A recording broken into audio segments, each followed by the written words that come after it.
Thompson's there, Billy in. A goal, Chris Billy, Huddersfield Town. The most famous goal of Chris Billy's life. Is this the moment for Lee Fowler? It is.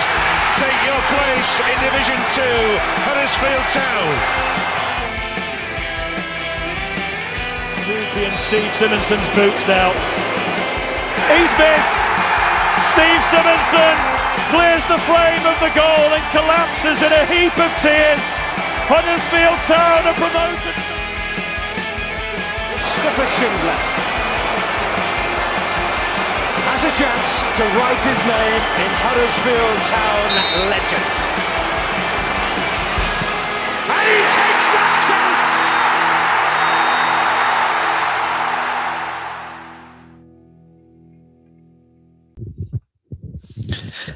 Oh boy, here we go again. Hey, it's another season in League One. Hello, and welcome to the Andy Takes That Chance preview show, where we go through the teams in League One, predict where they'll finish, get it all incredibly wrong, and then call each other names on the last podcast of the season. Or at least that's what I do anyway, isn't it? Since we last saw you all, we had the World Cup, which provided heartbreak, tears, confusion, and that was just in Scotland when they saw the English fans partying and getting on brilliantly with fans of other countries.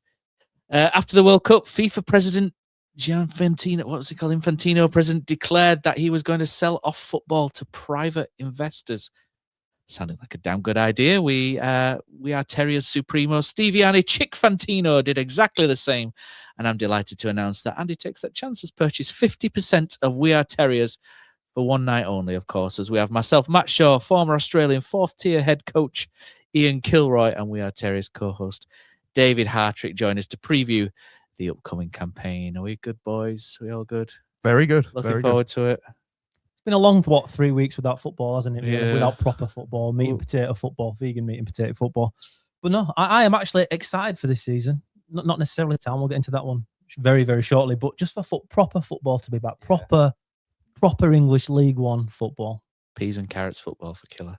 So what we're going to do is we're going to do our Town review in part 1, and then whiz through the other 23 teams in part 2. When we whizzed through last year, it took us about 2 hours, so we'll try to be a bit more prompt this time. We'll keep things fairly brief, but we'll also describe as and where we think the other teams will finish. Please don't be offended if you're a fan of another club that we describe as shit. We only mean it just a little bit. Okay, firstly, let me tell you about our new membership scheme, Killer. We're on YouTube now, aren't we? So Patreon, we've always been on YouTube, but we've got a new membership scheme on YouTube. So all of the normal episodes that we'll do will be in your usual places, as always. But Killer and I do some little added extras, don't we? Such as our midweek reviews. We do signings analysis, little interviews here and there. If you'd like to help the Pod Boys out by becoming a member, you can do so on Patreon at www.takesthatchance.com, where you can also sign up for free and get the articles that we do directly as well. Alternatively, we now have a YouTube member. I can't speak today. Can't speak. Alternatively, we have a YouTube membership scheme whereby we will be bringing the added extra episodes from Patreon to YouTube as well, to give you guys the option of whether you'd like to watch us or listen to us. Knowing what we look like, I'd probably pick the Patreon, to be honest, Killer. We've hopefully got some T-shirts like this, haven't we? Other bits and pieces coming out over the season too, so keep your eyes peeled. We are pretty much on. I'll be honest, we've seen like other football shirts here and there, and people do them and gone, we could do that. So that's what we do. We're trying to do some nice stuff and try and keep them at a decent price as well. And good quality stuff, Matt. Stuff that isn't going to be ruined in one wash. Of course. Something that when you go out in the rain doesn't just melt like it's acid rain. Anyway, let's talk about Huddersfield Town. I think that's a good place to start, isn't it? Our third season in League One, the division that we love so much, the division we grew up on, pretty much, Killer. I think the best place to start is it's another change in the dugout from last season. Well, a permanent change in the dugout from last season. And it's a permanent change. So Huddersfield are swinging from one extreme to another constantly, aren't they? And that mainly is in part because Chris Markham came in midway through the season as sporting director. Lee Grant still really had that sway, didn't he, going into January? And really what we're seeing now after Lee Grant stepped out is more Chris doing football Chris things, if you like. And it's interesting how the management team structure is completely different to last year. Last year, you had your single point of failure, didn't you, really, with Lee Grant, which was not a good idea. We said it, didn't we, this time last year? We said it was stupid going into a season without a director of football, with an unproven manager as the chief decision maker. It's not like that now. It's kind of spread, isn't it? It's the absolute opposite. So you've got your sporting director, and we've got several members of coaching staff now, which is completely different to what we've had before. Martin Drury is the head coach. I'll be honest, I wanted somebody else. I'm not upset that it's Martin Drury, but I just kind of felt we needed that experience. So when Martin Drury was appointed, Dave will back me up. I said, we should go get Alan Nill as assistant manager. So I've got nowhere to go now because we've got the assistant manager I wanted. So I can't say anything. If it fails, it's my fault again. So we've got Alan Nill. I think Alan Nill's a brilliant appointment. I really do. He's mentored Chris Wilder, Brian Barry Murphy. I think he's mentored. He was with Rob Page, was he at Wales as well? He's mentored. So he's been places. He's seen things. He knows it all. He's been promoted from League One before. He's been promoted from the Championship before. As far as assistant managers goes, you cannot get better than Alan Nill, I don't think, in terms of what Martin Drury needed. Whether Martin Drury listens to him, who knows? That's up to Martin Drury. John Stead, still there, steady. Dale Tongue has come in. I don't really know an awful lot about Dale Tongue, apart from his spells with Barnsley and Peterborough.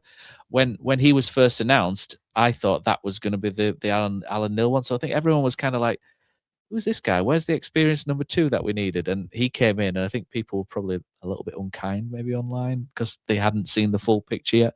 And now nobody talks about Dale Tongue, so that's one thing. So he'll probably like it that way, I guess. John Worthington is also has a new role, assisted by Jonathan Hogg, by the looks of things now. So Worthy is going to look at a lot of the technical coaching, the one-to-one stuff, which I think Michael Tongue kind of does or did in the academy, didn't he? So Worthy's going to be doing a lot of one-to-one coaching, a lot of player development pathways and things like that, which is probably a good fit for Worthy, coming from his background, his coaching background. He's going to double up as the academy manager as well. So that's interesting. So that'll be interesting. Coming from an academy background, Dave, as well, with John Worthington, he will know all about player development pathways, improvement plan, player development plans, because every player in the academy has to have a player development plan or a PDP. Back in the day, they used to have to log in online and update. The players used to have to update their own PDPs online, and they used to have a lot of feedback from coaches via that method. So Worthy, I'm not saying they'll be doing that with first team players. I imagine it'll be more face to face than that. But I imagine Worthy will know all about that side of things. And James Krause, is James Krause still there, the analyst? I don't really hear that. He came in initially with Martin Drury, didn't he, to assist or do the recruitment analysis with Liam Manning. And then he's not really been spoken about. I presume he's still there. And the last one, and probably the most important one, is Anton McElhone, who's the head of performance. Probably going to be a lot of eyes on him, and a lot of people, Town fans, probably won't know who he is. We will, because I just recently did that article that I always do every year, bemoaning Town's injuries. 28 players injured last year, average of 8 a week again, and Town, again, one of the worst affected teams in the country for injuries. He's head of performance. That's his area. Dave, there's going to be a lot of eyes on that, especially considering the last couple of years. Yeah, definitely. I mean, I think there's a lot to talk about with Town season, but I've said it before on our podcast, We Are Terriers. When we've talked about new signings, the first thing we always think is, please don't break. And so Broncos, for example, everybody was panicking yesterday because that's the default mode. I believe there's no need to panic. Was he ill or something? I thought he said or something. Yeah. I won't go into it, but I believe there's no need to panic. But it's a kind of a really understandable position for Town fans to take. And you sign a defender this week, for example, who has got an injury record, but then everybody goes, "Oh yeah, that's typical Huddersfield Town." But you also have to analyse it a bit. He's been fit for over a year now. The injury he had was a complete again, I'm not going to go into the injury because it is appalling. It sounds absolutely awful, but it was a complete freak one. It wasn't like an ACL going. You know, it wasn't like a persistent ankle problem, persistent groin problem. So, and they did an extended medical, and they're perfectly happy with him. So they are. I know from speaking to people there that they are looking for players who, frankly, are just more robust. And I think the players they've signed, pretty much when you dig into their injury histories, pretty much exactly fit that profile. So yeah, so there will be a lot of focus on that. I think there's going to be a lot of focus on a couple of other areas, but we cannot have a team that in January is completely decimated again. It cannot happen, because there are lots of things that have defined Huddersfield Town seasons, but I think injuries have defined Huddersfield Town's managers' times. You know, Michael Duff's time, I think, was he got the absolute maximum he could from what he had, and what he had was completely defined by a frankly ridiculous first team injury list. So yeah, if Martin Drury is going to succeed, that role really has to work this time. And I don't even think Huddersfield Town, when you look back over the injuries, it's not one specific thing. It's not like they've played players relentlessly through red zones until they've broken down. They've had everything. They've literally had everything from, you know, like persistent hamstring injuries where you go, what's happening trading wise, to quite freak contact injuries, you know, in tackles. Will Alves got a freak one, didn't he? And he was out for like 3 months. Go back to Tom Lees. Do you remember when Tom Lees got that really weird one where the ball hit him? Yeah. He blocked a shot and the ball hit him, and that was him gone for the rest of the season. Danny Ward doing his ACL in 2 minutes into it. Nigel Lonvite? Nigel Lonvite, yeah.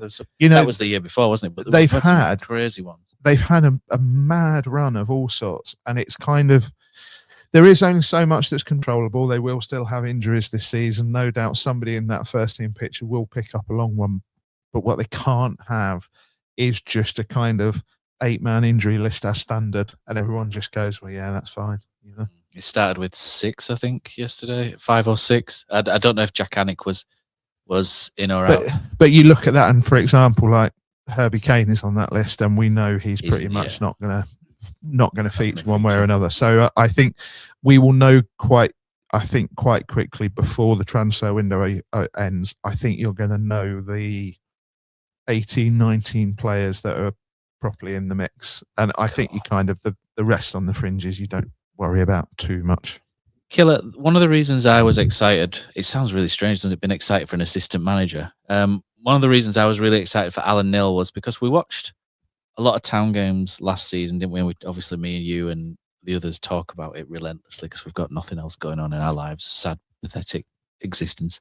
And I think one of the main talking points at the end of last season, especially with Martin Drury, was his ability to change a game which was going sideways from the touchline. And there was a number of substitutions, such as putting McGuane on to try and add control, which, funnily enough, made things worse on several occasions. Not through any fault of McGuane's. It's just central midfield is such a difficult place to get into the pace of the game if you go on at 75 minutes. So we did the, if people have read the player review, player ratings I did yesterday, I did a couple of little paragraphs, and we talked about how in 50% of Martin Drury's games, Huddersfield Town have shifted a late equaliser. You say 50%, it sounds more dramatic than 4 times, doesn't it? Because effectively it's 4 in 8. 50% obviously sounds a little bit more dramatic. Town have lost a lot of leads in that time, and Town have failed against 10 men last season, which is not all Martin Drury, on 3 occasions, losing twice against Blackpool and Stockport, and then going from 3-1 up to 3-3 away at Bolton against 10 men as well. Town failed to beat 10 men every single time last season. And that's not all Martin Drury's fault, but what we're looking at is Alan Knill thinking, there's the fairy godmother to stand over his shoulder and go, actually, do you know what, Martin? I wouldn't do that. Maybe you could try this instead. And I think that's when we look at him, and that's where we're thinking he's the guy that's just going to tap him on the shoulder and go, actually, Chris Wilder in 2009 did this, and that ended up overlapping centre backs, and we got promoted. You know, that kind of thing. That's why I'm that's why I'm pleased, not excited, but pleased with Alan Knill, and that's where I see his value in this, and that's from where we were.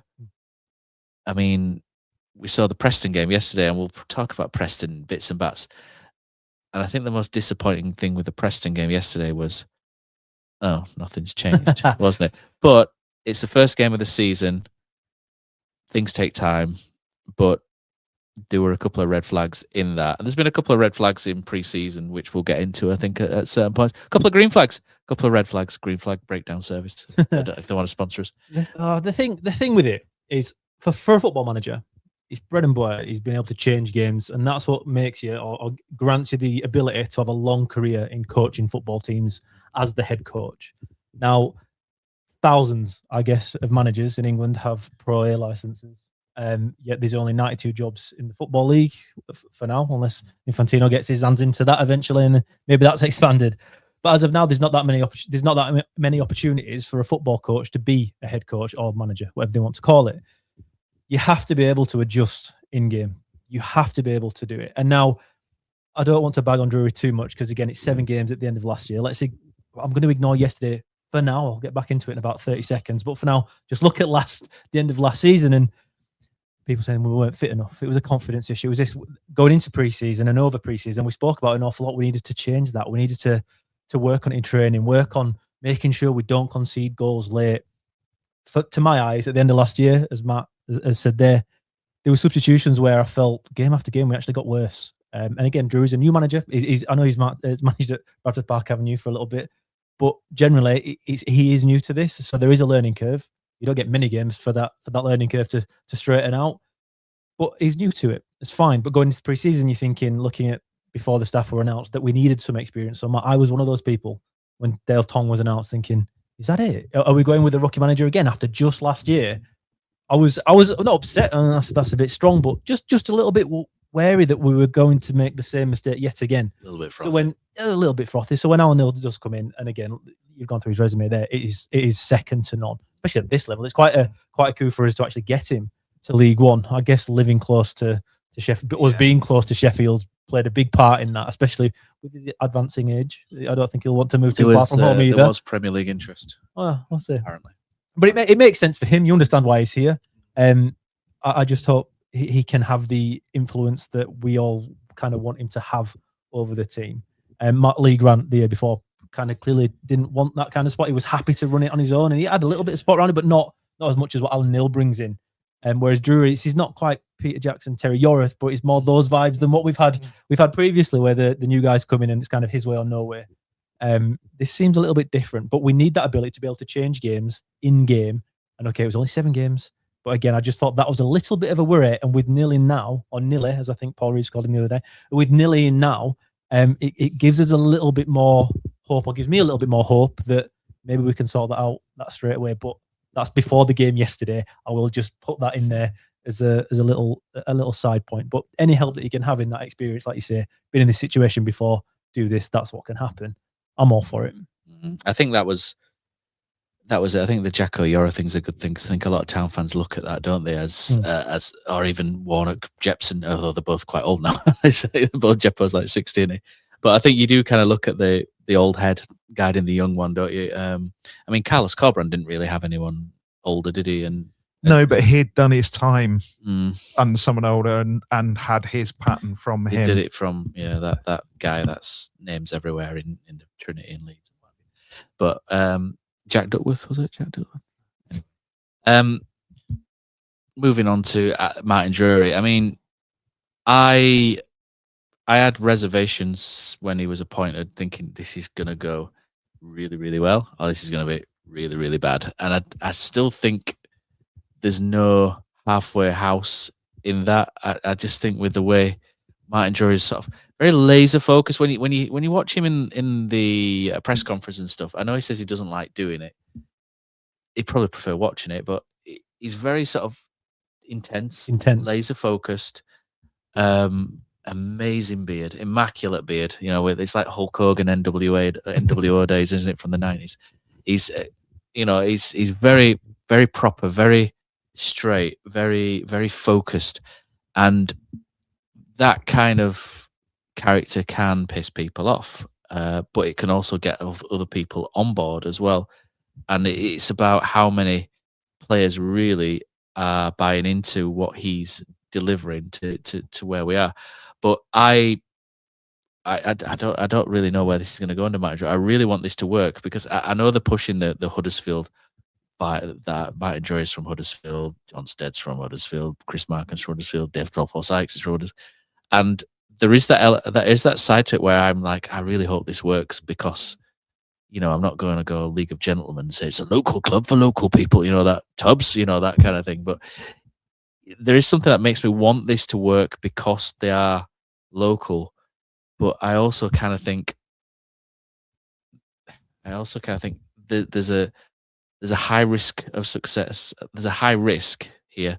There's a risk of success and there's a risk of failure, and it's like 50-50. It could really go either way, and I'm not sure they're going to be able to build. It's either going to have to go well or it's not. In my opinion, this just with the way take the temperature of the fans. Look at the result yesterday. We lost to a championship team on penalties away from home, and there's froth everywhere in a cup that no one cares about. Get 12 games into the season. If you've only won 2, that temperature is going to be red hot, isn't it? And it's about if the club can pacify and get through those periods, because in the last couple of years they certainly haven't been able to, and change comes very, very quickly. So I have reservations about this, but I really want it to work, and I'm very hopeful that it's going to work, Dave. Yeah, I think we all are. I mean, there's that mad stat that now only Watford have sacked more managers since, is it 2005, something like that. Lee Morris tells me that information that out was incorrect, and that we were miscalculated by 9 or something. And I'll trust Lee's judgment on that because he's. I think the thing is, to come back to Alan Neil for a minute. I think when you make an Alan Neil appointment, if Martin Drury doesn't work out, you don't just bin the entire backroom team. You don't get rid of Alan Neil just because you're getting rid of Martin Drury, for example. And I think there are a lot of indications that Martin Drury is sitting within a framework that they want him to work, that they want him to build something. But I think what is quite clear is that if Martin Drury doesn't work for whatever reason, the framework won't change. They may have to, if absolute worst case scenario, they had to do something about Martin Drury in October, November time. Everything has gone really, really badly and they have to do something. I'm pretty sure they would go for a manager with a level of experience at that point, but who is happy to sit within a framework. Every vibe I've been given is that they are trying to create something. And the problem is, it takes time. The coaches you've just been through, you don't kind of put them in without a remit of, John Worthington is kind of in that role, and his first season really is creating a system that works, is finding the thing that works with these players that they like. That, Lee Bromby was very, very proud of his system that he set up and he took with him, and quite rightly so, because it worked. But it takes time to come across that. It's not easy. So I think there are a lot of moving parts behind the scenes. I think Martin Drury is the one at the front that he's got a lot on his plate. And I think the game yesterday, we've done our podcast this morning, and I've been quite critical of a particular aspect of his management of that game. And I know exactly. I've not listened to it yet, but I know exactly where it's going to be. And that's going to be about a certain midfielder, isn't it? Yeah, because if you that second half, there's just simply not enough football in Ledson and Kasumu to control the game. So if you're worried about losing running in midfield, take one of the front 3 off and put another midfielder in there. If you want to be brave, swap Kasumu for someone who can play football. And my single remit with Martin Drury this season is, and Matt knows this, and I spoke to you about this off mic, I am so sick to death of people around Huddersfield Town, including fans, constantly talking about, we can't do this because they'll overrun us here. They can't do. Football your way out the problems. If you're worried that somebody's going to run through you in midfield, what are you going to do to that space that they're leaving behind them? How are you going to play into that space? How are you going to work that? Football your way out of problems. And yesterday, I think, was a complete PR disaster because of the way they lost the game. And I'm not saying anything I haven't said on my own pod, but my big worry yesterday was they didn't football their way out of anything. And I think it's partly got to come from the dugout, and there has been this consistent message about front foot football and all of this sort of thing. Very passive, wasn't it? Yeah, it was incredibly passive again. You've got to remember their championship opposition. You've got to remember they're away from home, but they're down to 10. The problems look fairly obvious to me. And then if you talk after the game about, I wanted more control, why do all of your subs look like counter-attacking? That was an amazing comment from him, wasn't it? It's like, we didn't control the ball. And it's like, everybody said, well, yeah, but you've got David. Do you not find that worrying? Like, I don't want to jump on anything too early, right? Yeah. Because it's definitely not the time for that. There's so many more games to be played very soon that'll maybe change our opinion. One of the red flags. But it's a major issue. I think if all Town fans are sitting there looking at it and thinking, why we're not bringing on McGuane here or Briley, if you've brought him in and think he's the next big thing, why are they not given the opportunity to control that midfield and play out? And I know we're going into a game. If it's not working, just put Taylor and Fletcher up top and just go more direct. Instead, it was back to the same kind of way we played last year that failed time and time again as well. That's the part that got me about it. It was a bit kamikaze in that we again, you make the same mistake twice. That's the issue. It's not me getting it wrong once. It's the same mistake, and it's not even twice at this point. And it's 8 games in. Yeah, this is. I find it very confusing based upon what happened yesterday. I always go back to a conversation I had a few years ago with the director of football, who I won't name, but I spoke to them in quite an unguarded situation. And they were talking to me about new managers, and they were saying that often you kind of have to give them 5 games to make their mistakes, because they come in with so much adrenaline and they're so sure, and this is definitely going to work, and this is what I am as coach, that you almost need them to make some mistakes so you can actually sit down with them and go, right, this hasn't worked. Let's look at why. It's not about kicking you as to why it hasn't worked. Let's look at why, and let's introduce some adaptability. Let's introduce some versatility into this situation. Now, I don't know if that's going to happen with Martin Jury at all. I've absolutely no idea whatsoever. But that's a game to me that when you look back, he's probably kicking himself, because I think that the problems are obvious. I said this to you off, Mike. It wasn't just a control in midfield. You've got a goal from a set piece. The second half, you're not consistently trying to hit those wide areas to win free kicks. These are the simple things, but you have to understand, first 90 minutes, it's the League Cup, it's championship opposition. I think the Goodison Park thing made it slightly weird circumstances as well. I'm kind of, we have given him a bit of a mild going over on the podcast. Bear in mind, it's it's 90 minutes of the season old. So we've got, if anyone listens and is expecting us to 2-foot Martin Jury, we absolutely don't.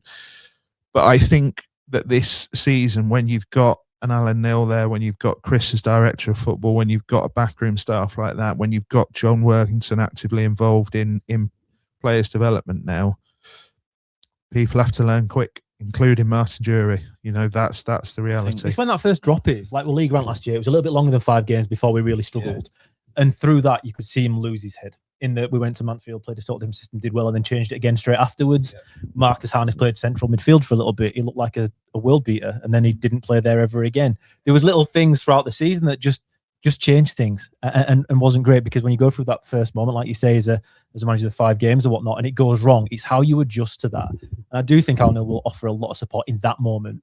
How receptive Drury is at the moment to Nil, because he's not his guy. Yeah. He's definitely somebody who's been put to work with him instead of being like his own recruitment. There's a past with Alan Nil and Drury. Alan Nil's coached Martin Drury before. Did he release him? Or was that he released him? He released him. That was it. But he wasn't even aware that he actually released his revenge. Yeah.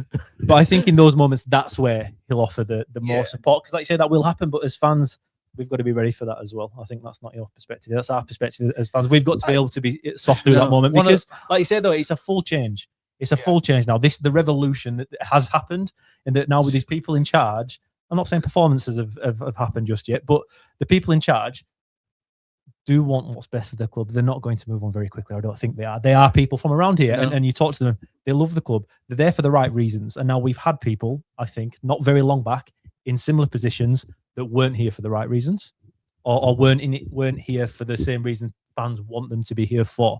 We don't have that now. So I'm with you, Matt. I really, really, really hope it works out, because personally, I like them all. That won't stop me calling them out when it goes wrong. Yeah. But I want it to work. We need it to work because, again, this division gets tougher by the year, and the longer you're in it, the harder it is to get out of it. Yeah. It's just Like, we have to flex on what experience there is in those moments where it goes poorly. And yesterday was the worst possible start because, honestly, I think if you get battered 4-0, doesn't really matter. You move on. If you win 4-0, doesn't really matter. You move on. If you win against 10 men, everyone just says, well, you won against 10 men. That's fine. And that would have been a little bit of a tick because we struggled last year. But what actually happened was without doubt the worst thing that could have happened because it doesn't feel like a new season. Yeah, it feels to me, disaster. it just feels like last season extended. And now that isn't the reality.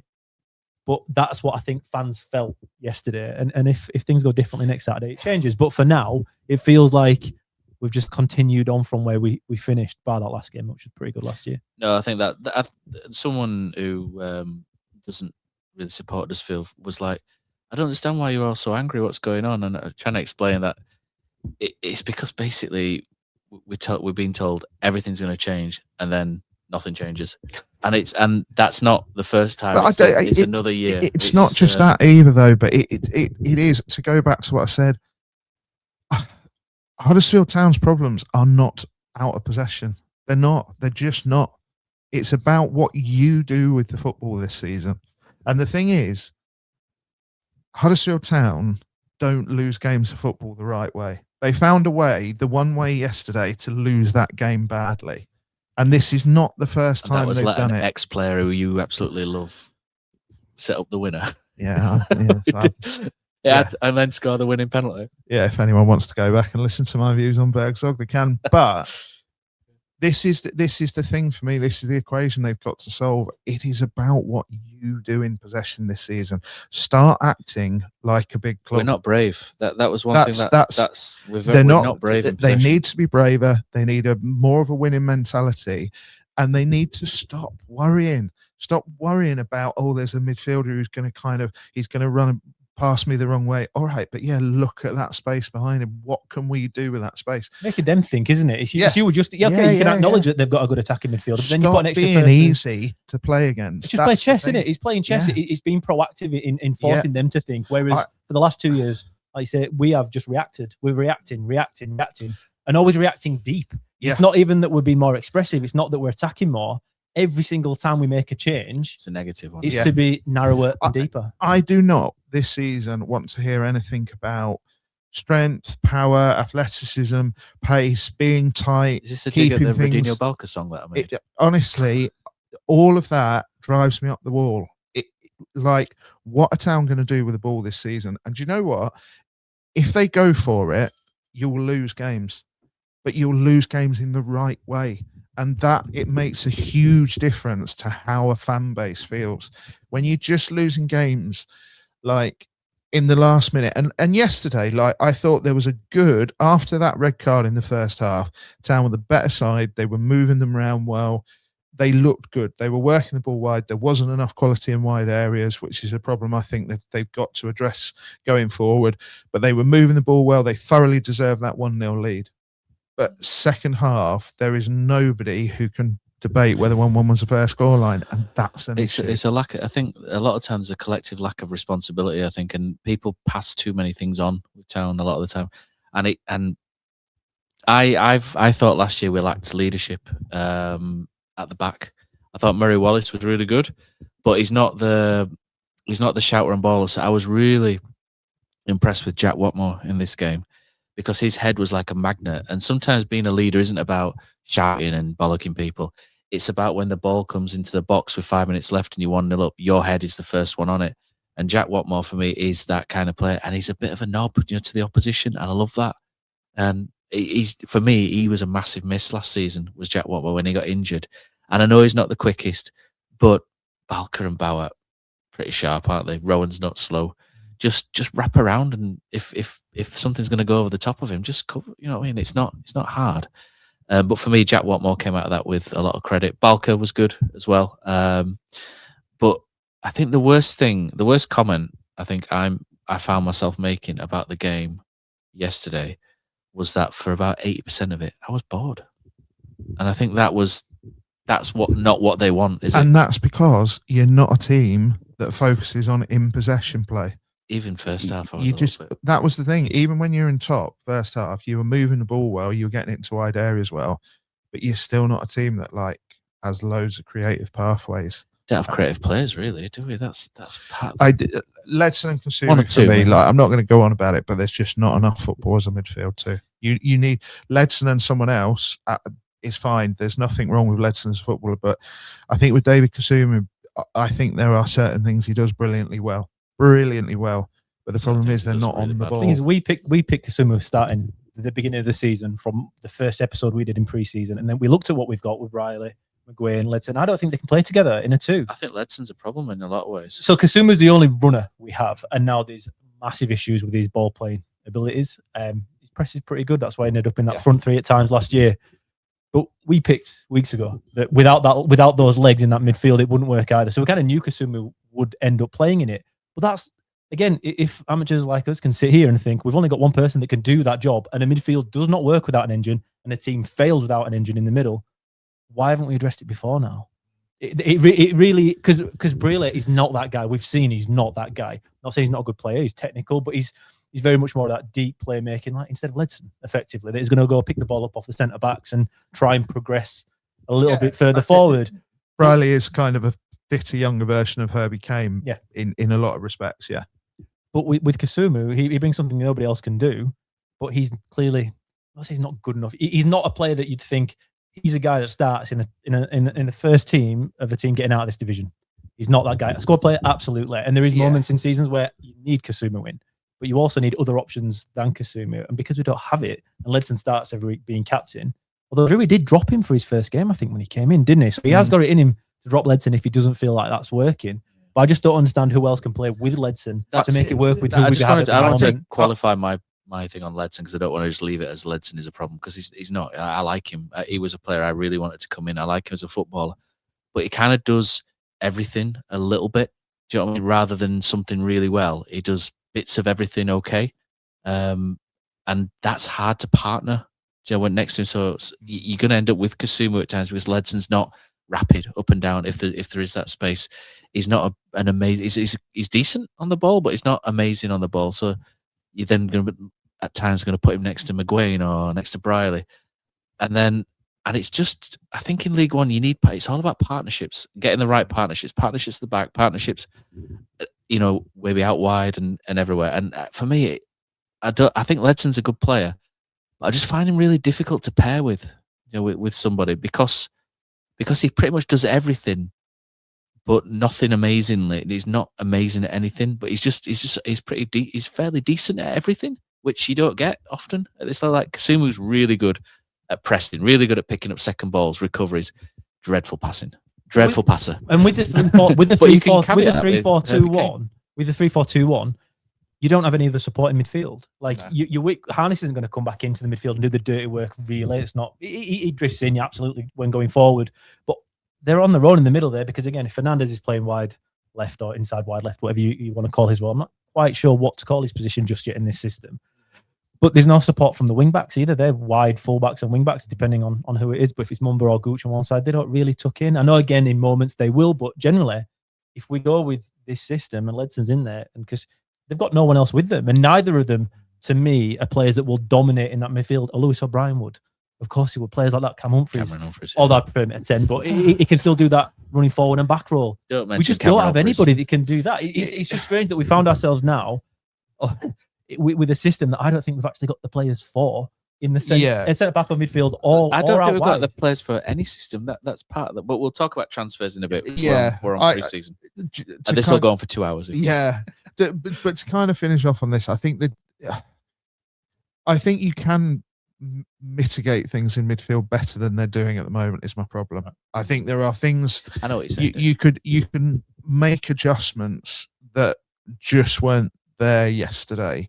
And the problem is at the moment, Kasuma is the midfielder who keeps ending up on the ball in good positions, and he's not the midfielder you want on the ball in the good positions. And I think Kasuma, I can tell you through various managers, he's a little bit of a manager's dream because I'm led to believe I think he trains really, really well. They love his running, they love his effort, they love his aggression and all of that. And that's completely understandable. But, like I say, second half, they retreated into constantly worrying about how to set up against the ball. And you've got to have personnel in a midfield that plays with the ball.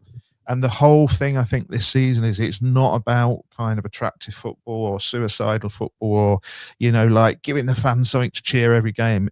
It's about considering, how are we going to play? How are we going to trouble the opposition? What questions are we going to answer? What is our plan B if we know that an analyst has now mitigated for how we do this? What do we then move to straight away? And I think yesterday was a perfect game where, like I said, I think Martin Drury, my takeaway would be from that game that I really hope he got was that, we've got to do more in possession. We have to do more in possession. And I think, look, it's quality of possession as well, because we had, was it 56% possession in the second half? And that's why you needed second half. You needed a proper passing midfielder who knows the right time to just slow it down. Although, as we've said before, when we've made that change in the past, we've lost the game.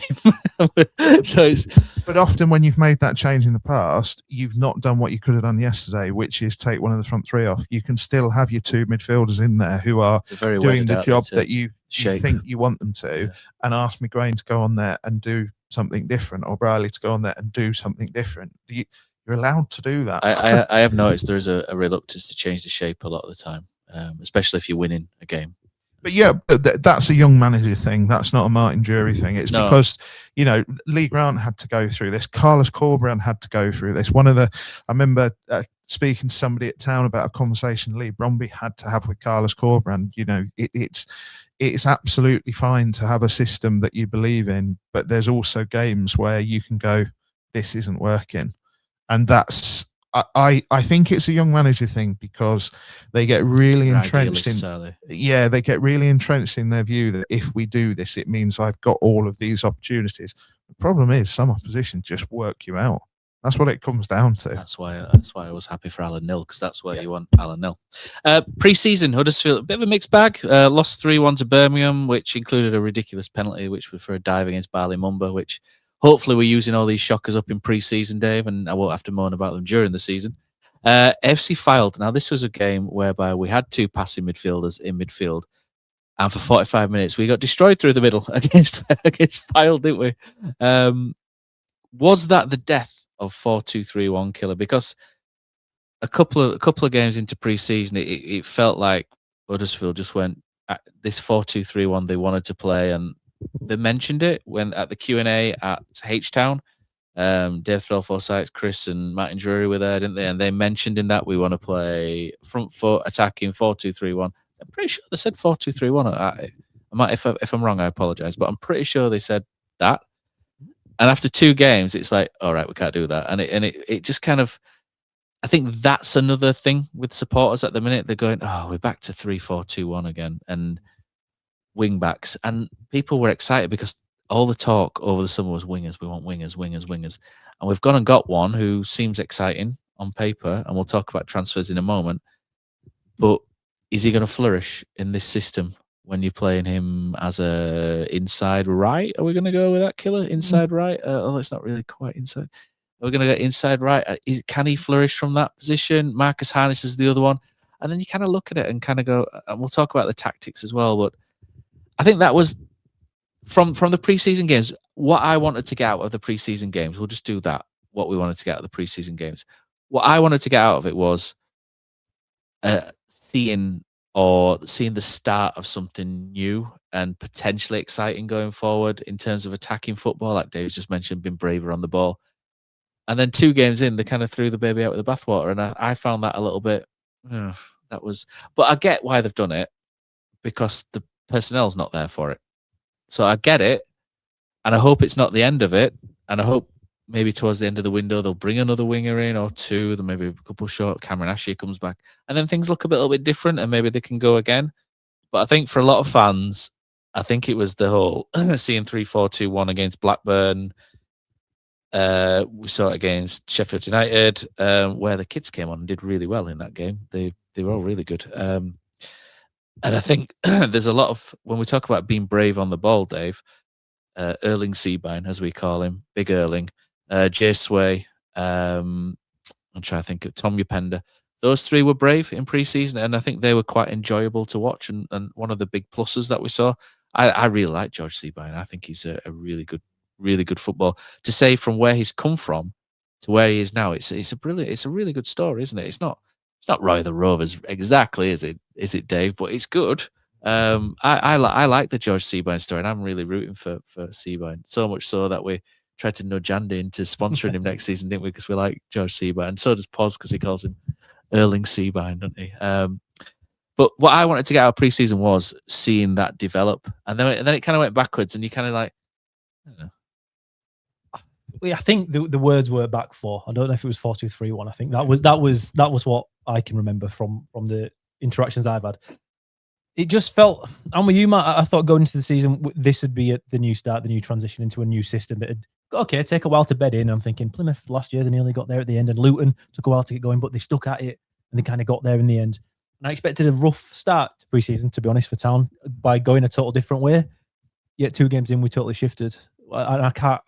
You might say, you might be alternative to me, Dave, but I just think there was a massive shift in the way we played. But File played us off the park. They were incredible in that midfield. They looked like a professional team. Was amazing, wasn't he? Divisions above us. I don't know how much pre-season they'd done prior to that, because they looked far more ready for that game than we did, or more up for it. Of course, it's league opposition. We're probably the biggest team that they'll face this year, unless they have a decent cup run. But Leeds did that killer. They looked fantastic. They were unbelievable through the middle. They kept the ball well. They played triangles. They played exactly as you want Town to play through the middle. They're a team that were in National League North last year. They finished with 106 points, so they're not nobody. It's okay. They're pretty decent. They're all right, but they played us off the park for 45 minutes. And I think that we were trying to play up, and we were trying to play the way we wanted to play. And I think at that moment we realised we couldn't. It wasn't long after that, I don't think, where these extra friendlies turned up as well. Matt and I had our own opinion on that, in that we felt like we're miles behind where we should be in pre-season. I think they did that last year, though. I think they were probably behind then as well. To be honest, we lost to Emily at that point. I think we do that quite often. To slightly defend the club here, pre-season friendlies are actually quite difficult to sort out now for lots of reasons around all sorts of quite boring things. It's not kind of that traditional thing where you have 4 games almost set up by the end of the season. Things do move and shift, and everyone's on tour these days, aren't they? Yeah, well, that's genuinely everyone's in America. Genuinely, that's part of the problem. There's also lots of stuff around like streaming these friendlies and stuff. You need, because there is revenue involved. So obviously, like, they approached Borough, and I'm led to believe Borough pretty much shut them down in terms of streaming that game. They had absolutely no interest whatsoever. And it's like, if you're going to do it, these are our terms. Do you accept them? I think one of the games as well, I think they charged a $5 for it, and then the other team streamed it for free, didn't they, on YouTube? But honestly, Town streaming, we said this on the Patreon, didn't we? So we will say it on a normal episode. But I thought Town's streaming in pre-season was excellent, and I thought it was worth the £5. You got replays, you got Kane doing the commentary, you got Nathan Clark in there when he's not been kicked out of the press box. Be negative. I thought Town stream was really good, and I'd love to see that in the under 21s and more and do stuff. Yeah, and I'd pay a $5 every time. I'd be staggered if that's not on the agenda either. But to go back to pre-season, I think everything I agree with everything you have said, with the major caveat, I don't care about pre-season. The problem is in pre-season, you're sorting problems that might not actually exist. I guess my point, Dave, is that all pre-season, right, over the summer, we've prepared to play 4-2-3-1, I think, and we were going out to try and bring wingers in, which I'm pretty sure was the plan, and they may have fallen through late on, right?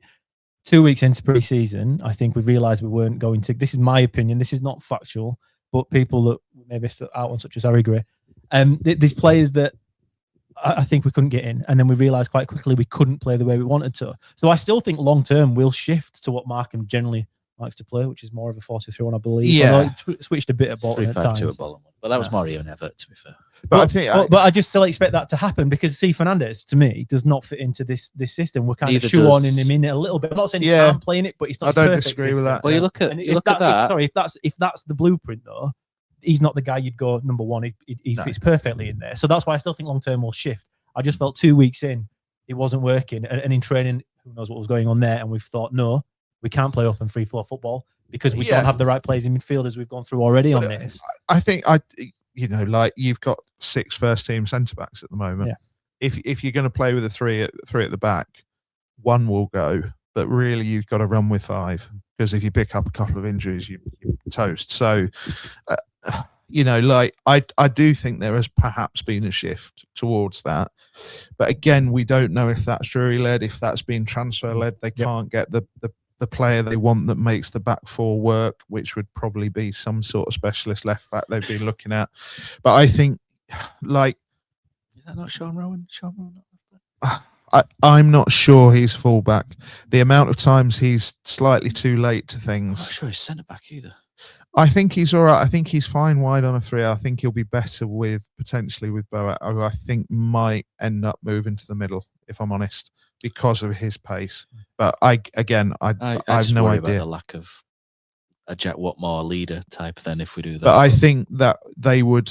I think the answer to that, and again, I'm not saying anything that I've had any heads up on or anything like that, but I think their answer to that would be probably that's what Bolker's there and just got a new 2-year contract to do. But I think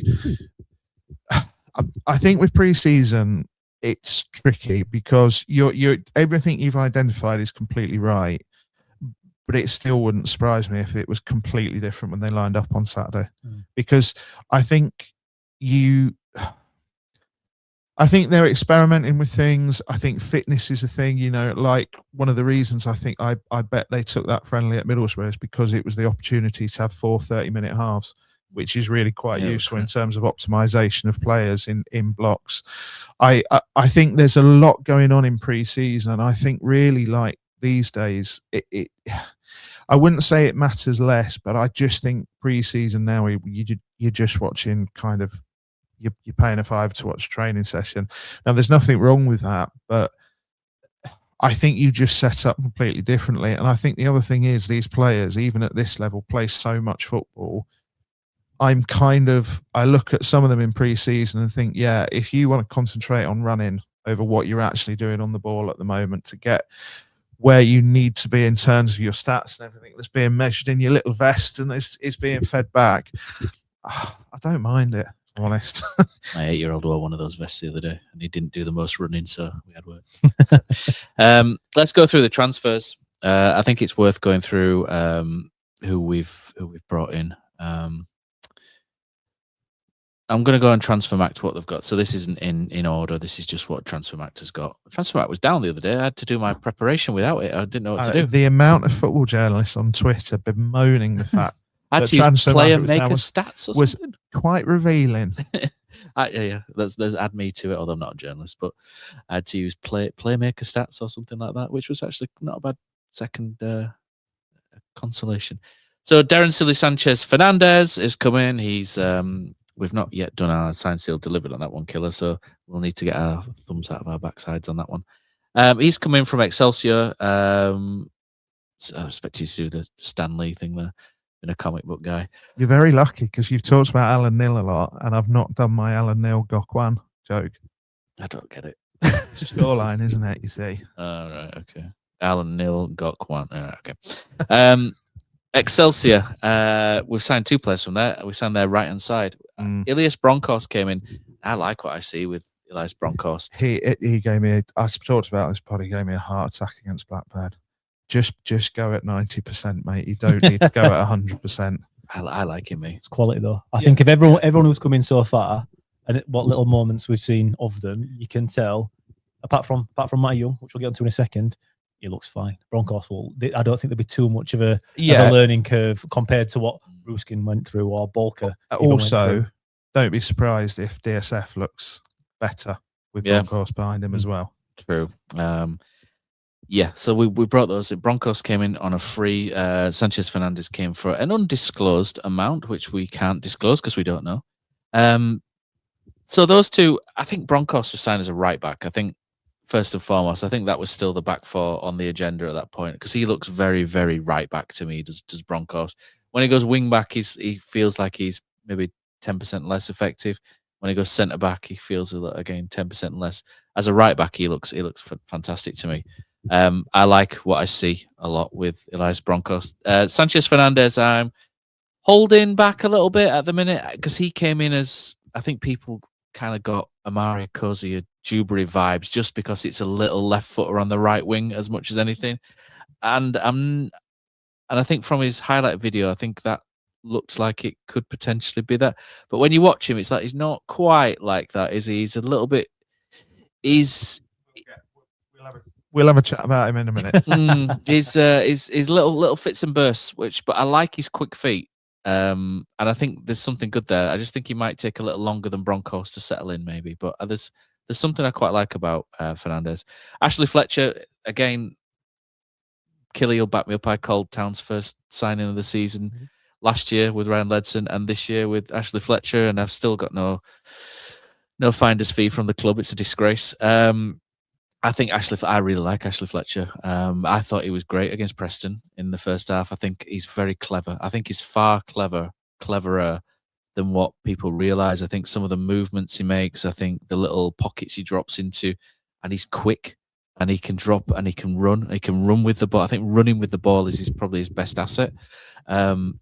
There's a lot I like about Ashley Fletcher. I just think he's a big, awkward, difficult striker that you hate to play against, and when you've got one, you absolutely love them. And I think there'll be periods where he doesn't score a goal for like 3 months or something, but I still see value in him even when he doesn't do that. Whereas you look at Joe Taylor, there's no value in Joe Taylor if he's not scoring goals. Whereas Fletcher, that's a quality team player and a quality player in the cog, and a great change up for Bojan Radulovic, who me and Dave really like. Dave likes him just because he's ex-Brighton. I like him because he's my kind of guy. Iban Bowert's come in. Never heard of him, to be honest, before. I like to think I know footballers a little bit, and Iban Bowert never really heard of.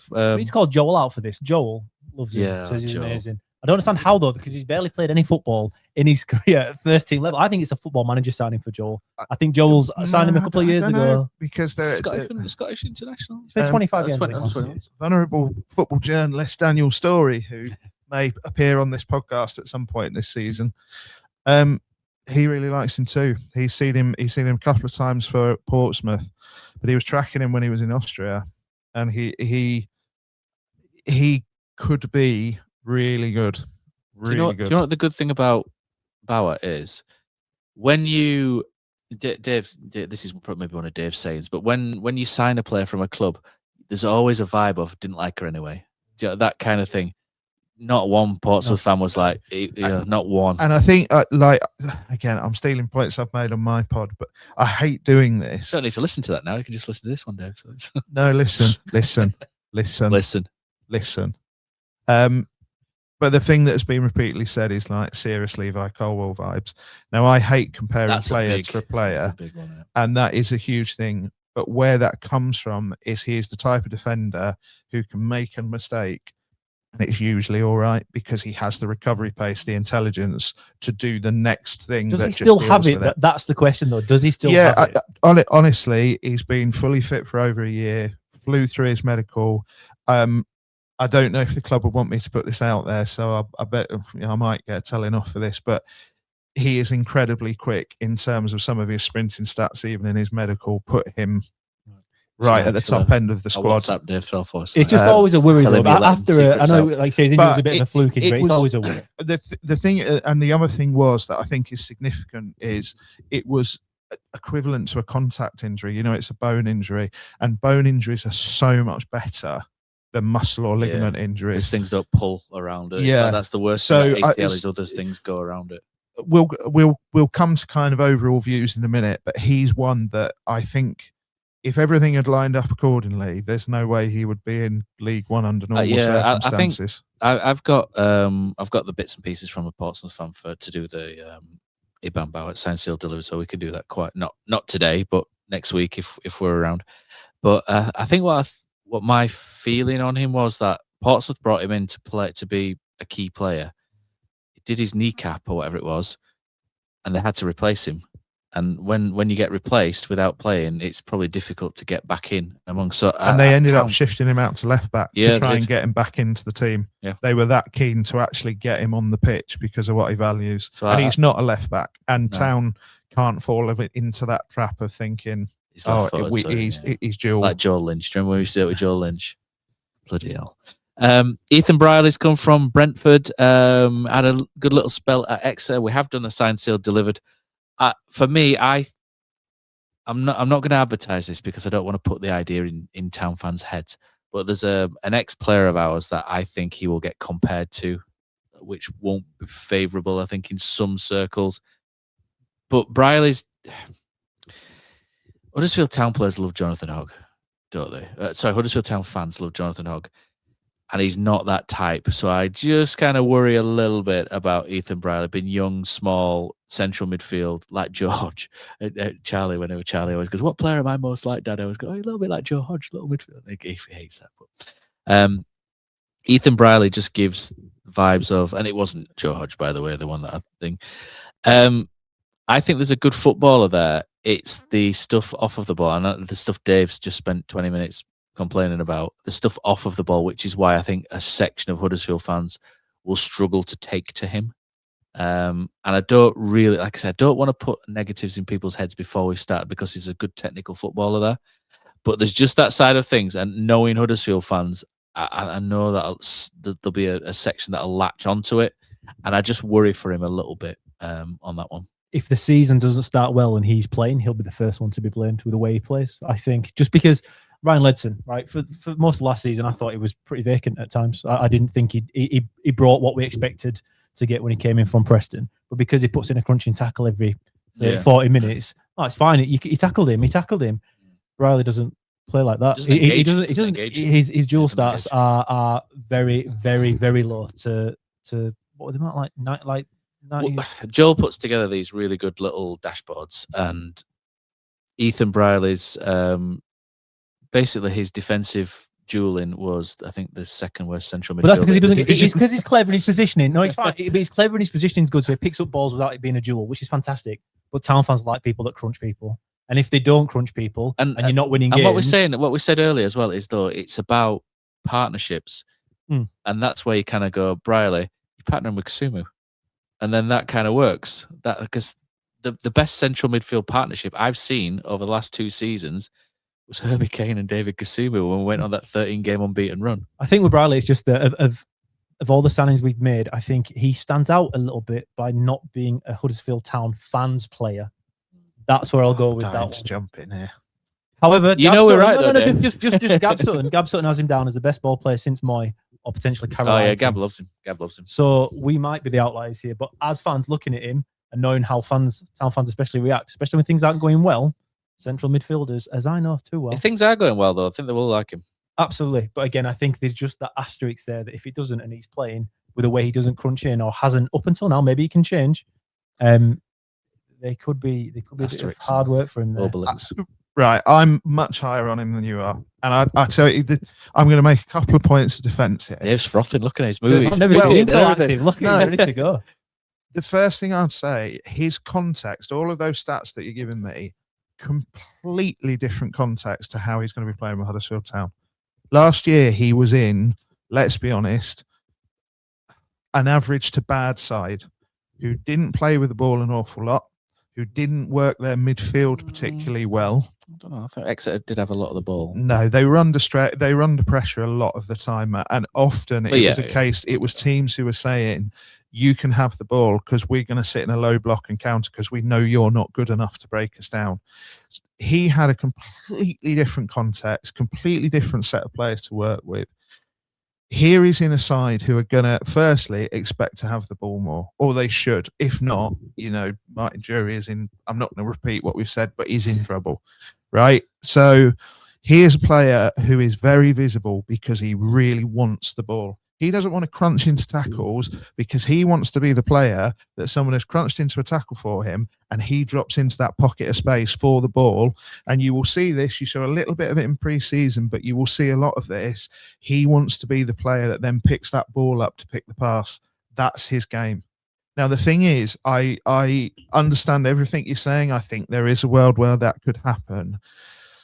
But I think if they get that midfield balance right, he becomes an incredibly important player. Who can you play with now then, Dave? With who we have right now then, who would you put him in there with? Because my problem is if he's that guy, yeah, absolutely. you're playing with Kasuma, that balance, I don't think it'd be enough. I don't think it's enough I'd- progressive. And with this two in midfield, that's what I mean with Briley.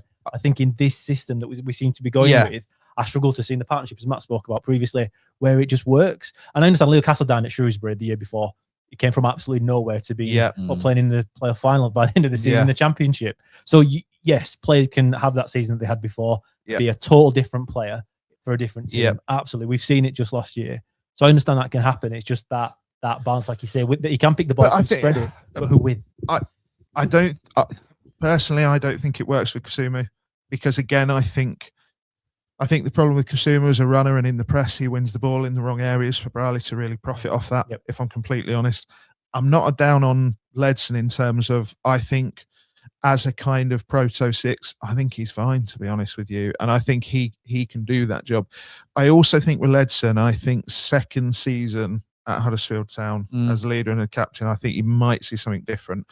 I think he might by the end of last season, I think he had worked out what he needed to do, particularly for he was quality towards the end of the season.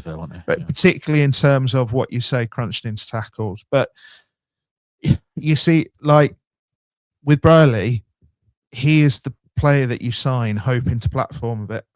You're not wanting him to fly into tackles. And if Town fans don't understand that and things go a bit badly, he will be. I know who you're talking about. I'm not going to say the name because I don't want to damn him with it either before we start. But also, I think that you've got to give him a little bit of time because I think there's also a world with the personnel they've signed. They might go into a 3-5-2.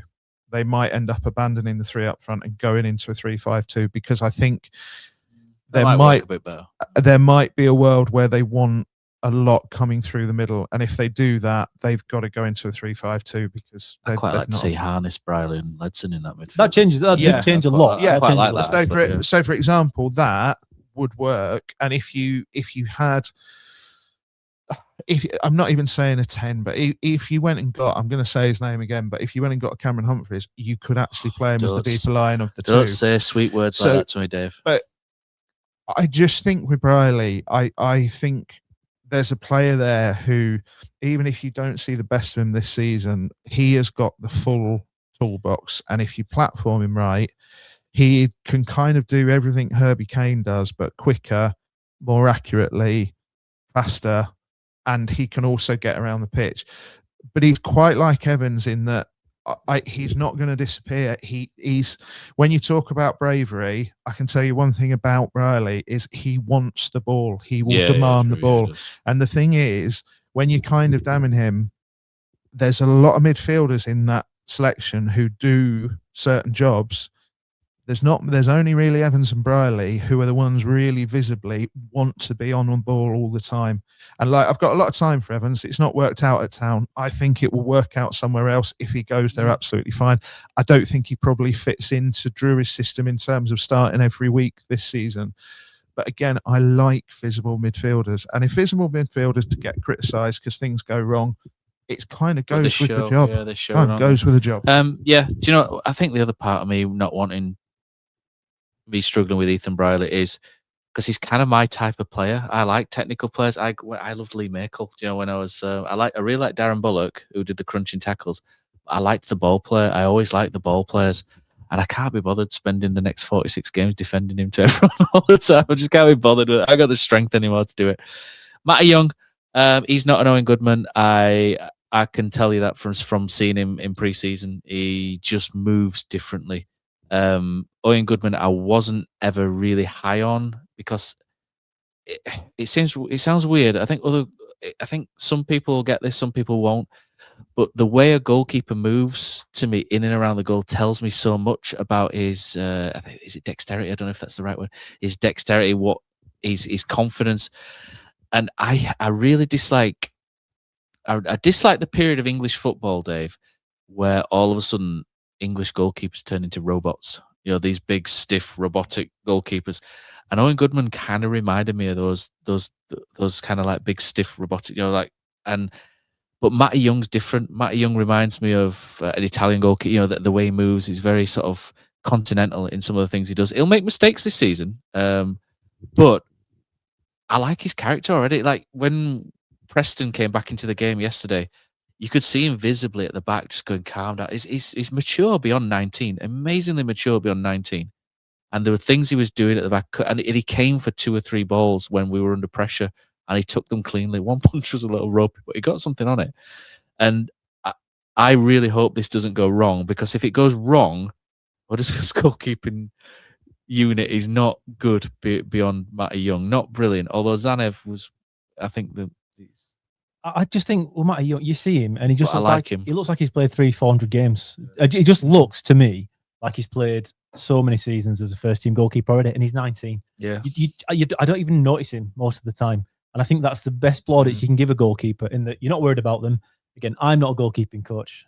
If I'm ever in a position again of coaching a proper team, I'll be definitely handing that off to somebody else. That's not me. But fundamentally, looking at him, I don't worry. I don't worry at all. No. And when he has made mistakes, because we tried out passing from the back, I think it was filed in the game. I can't remember which one it was, but he has made some errors. But from the errors that he's made, he's carried on like he hasn't made an error. And now with Owen Goodman, that wasn't the case. No. He made an error, and the world caved in on him a little bit, and it kind of got worse and worse from there. Matty Young, I think he can very much segment parts of games and move on if he does make a mistake. And he's mature. He's mature beyond his years. He's so mature. If he doesn't become at least a starting goalkeeper in a championship club by the end of his career, I would be beyond baffled. I'll be baffled. I think his floor is incredibly high. Put it that way. His floor. I'm gonna annoy everybody who's watching this. Are you going to say it's crap and Owen Goodman's better? Is that what No, I'm going to say, remind me when we stop recording, and I'll tell you an off the pod story. But no, I think he's a very, very competent goalkeeper. I found out at the time, I didn't know an awful lot about him, though I had heard a couple of good things last season. I found out that kind of Sunderland are pretty much expecting him to become England goalkeeper. That's his pathway. You wouldn't be surprised. You wouldn't be surprised. They are.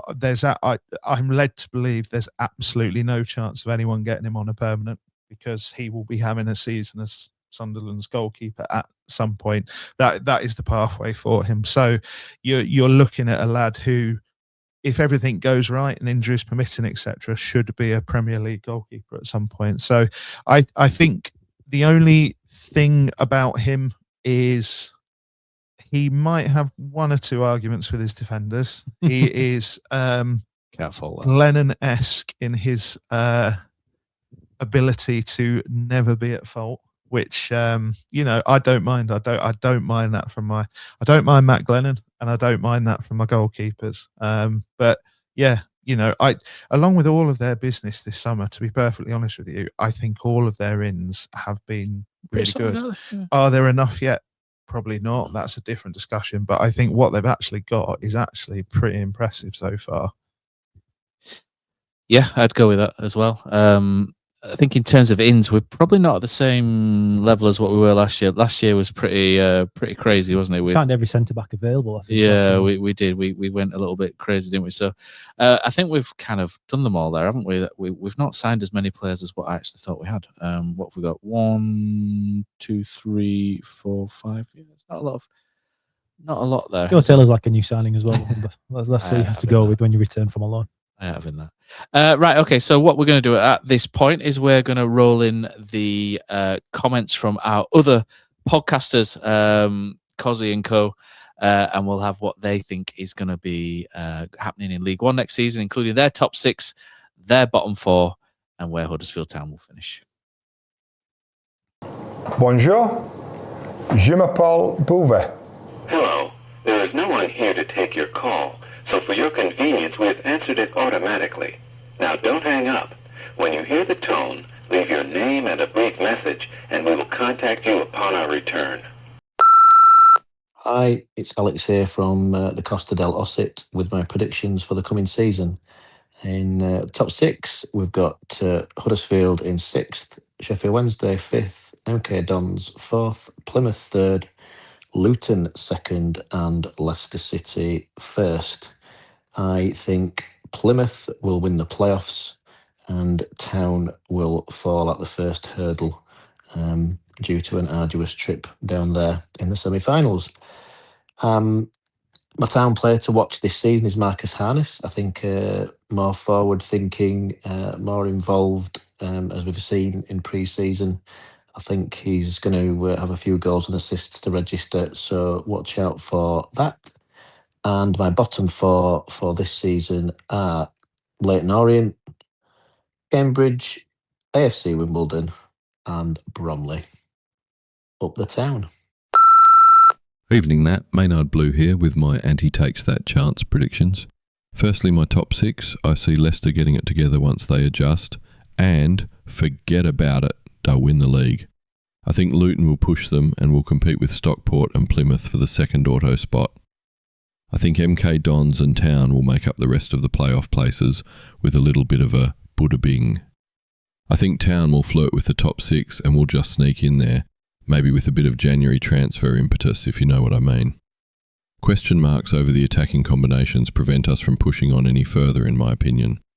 My Town player to watch is Ilias Bronkhorst, who will become a bit of a cult hero, I believe. Honourable mention for Jay Sway too, if Town elect to keep him around the squad rather than loan out. Looking at relegation, I'm going for Peterborough, Mansfield, Wimbledon and Bradford to finish bottom of the pile. Up the Town. Morning, Alex from Wakefield. Season's predictions are Leicester to win the league, Luton to finish second, playoffs of Wednesday, Plymouth, MK Dons and Mansfield, Town to finish 8th. For me, it's all about progress this year rather than promotion, and maybe build for an automatic push next season. Play to watch, Sanchez Fernandez, and bottom four for me is Bromley, Cambridge, Posh and Stevenage. Hi, it's Billy Town here. My top six from top downwards are Leicester, Sheffield Wednesday, Luton, Plymouth, Reading and Town. I've got Town in 6th position, but that's probably middle of the road depending what happens. If we don't sign any more players, then possibly lower than that. If we do sign a couple more potent players, including that left winger, then potentially higher than that. My one to watch is Ilias Bronkhorst. It just feels to me like the kind of player that I enjoy watching. I know DSF is probably going to take some of the headlines potentially, but Bronkhorst just looks really good fun to me. And my bottom four, no particular order, are Bromley, Cambridge, Leyton Orient and MK Dons. We'll see. Hi, it's ex-Berliner here. My top six this season, I think Luton will win the league and Leicester will get the second automatic spot. Wednesday in third, who will win the playoffs. MK Dons, Plymouth and Stockport, with Town just missing out in 7th. And that's based on the current squad. It could all change by the end of this month. I think the player that I'm looking forward to watching most this season is Ilias Bronkhorst. He's impressed me in pre-season, looks pretty versatile. Exactly what we need in the right back role. And going down, I think, will be Cambridge, Burton, Wimbledon and Barnsley. I think their fans are pretty disappointed with the business, as is their manager. So yeah, be interesting to see how they get on.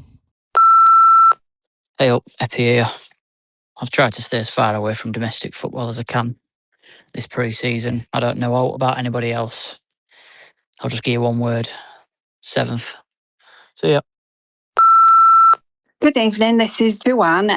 With my top six, I think it's going to be Luton, Sheffield Wednesday, Leicester, Stockport, Plymouth and Town, with Stockport winning the playoffs. I put Town in top six, but it's on proviso that we get the 2 transfers that Markham says we need. If not, I think we'll be mediocre 10, 11, 12, something like that. I think the player to watch is going to be Fernando. And then I think the bottom 4 is Barnsley, Wimbledon, Cambridge, Burton. We'll see what happens. Up the Town. My name is Johnny Foster, and here are my predictions for the 26-27 League One season. Apologies if I'm sounding a little bit hoarse, but I've lost a little bit of my voice overnight. Going up automatically, I think this year are going to have Luton and Leicester. I think Leicester have a bit too much behind them this year to language in League One, and they'll hand out a few wallopings along the way. And Luton have made a few decent signings and appear to have galvanised over the summer. I think the fans are fairly optimistic about their chances. Playoffs, well, I see Sheffield Wednesday, Plymouth, Blackpool, and Reading sneaking in. It would be nice to see the Royals going up through the final after all they've been through in the last few years with the financial troubles and docking points and all that rubbish that's happened, largely outside of the fans, or entirely outside of the fans' remit, really. I reckon playing League Two next year will be Bromley, Cambridge, Burton, and Leyton Orient. And as for Town, well, at the beginning of the pre-season, I thought that when Martin Drury was doing his interviews after being confirmed in the head coach role, I was really excited. I thought there was some real good spirit between the club, and they were working quite hard to repair some of the damaged relationships with the fan base that's been the situation for the last couple of years. But over the course of the pre-season, I kind of felt like it died down a little bit, and I've lost my enthusiasm for a promotion push. On the face of it, I think we've made some sensible signings, and I'm particularly excited about Broncos and Sanchez Fernandez signings. But I remember feeling quite smug this time last year with the signings we'd made, and that didn't work out so well. That said, I think we'll end up falling properly for Sanchez Fernandez over the course of the season if he can stay fit. And I reckon also we'll be able to understand better what Ryan Ledson brings to the squad after a bit of an understated career, start of his career at Town. Cautious optimism for me all in all, but I think about an 8th place finish is about right if injuries don't wreak the havoc as usual. Hello, Matt. Just responding to your question for podcast here. Can you provide me with your name? My name is Malcolm Murgatroyd and I'm in Marvin Road. Can you tell me who your top 6 in order will be, including the playoff winner? Fuck knows, and I don't give a shit. Can you tell me where Town will finish and why? Probably 12th, because we're absolute fucking garbage. Your Town player to watch. None of them, they're all shite. Who's finishing bottom 4? Couldn't give a toss. All the best, lads. Take care now. Old Man and Malcolm Murgatroyd's cousin, Martin, aka Gledholt, here. Recent dentistry means I can't talk properly for a few days, and I hate hearing my voice, so that's written it down.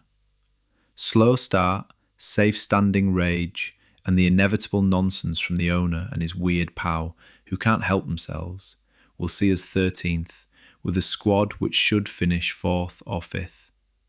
Drury gone by February, will get longer than they really want as their embarrassment reaches record cringe.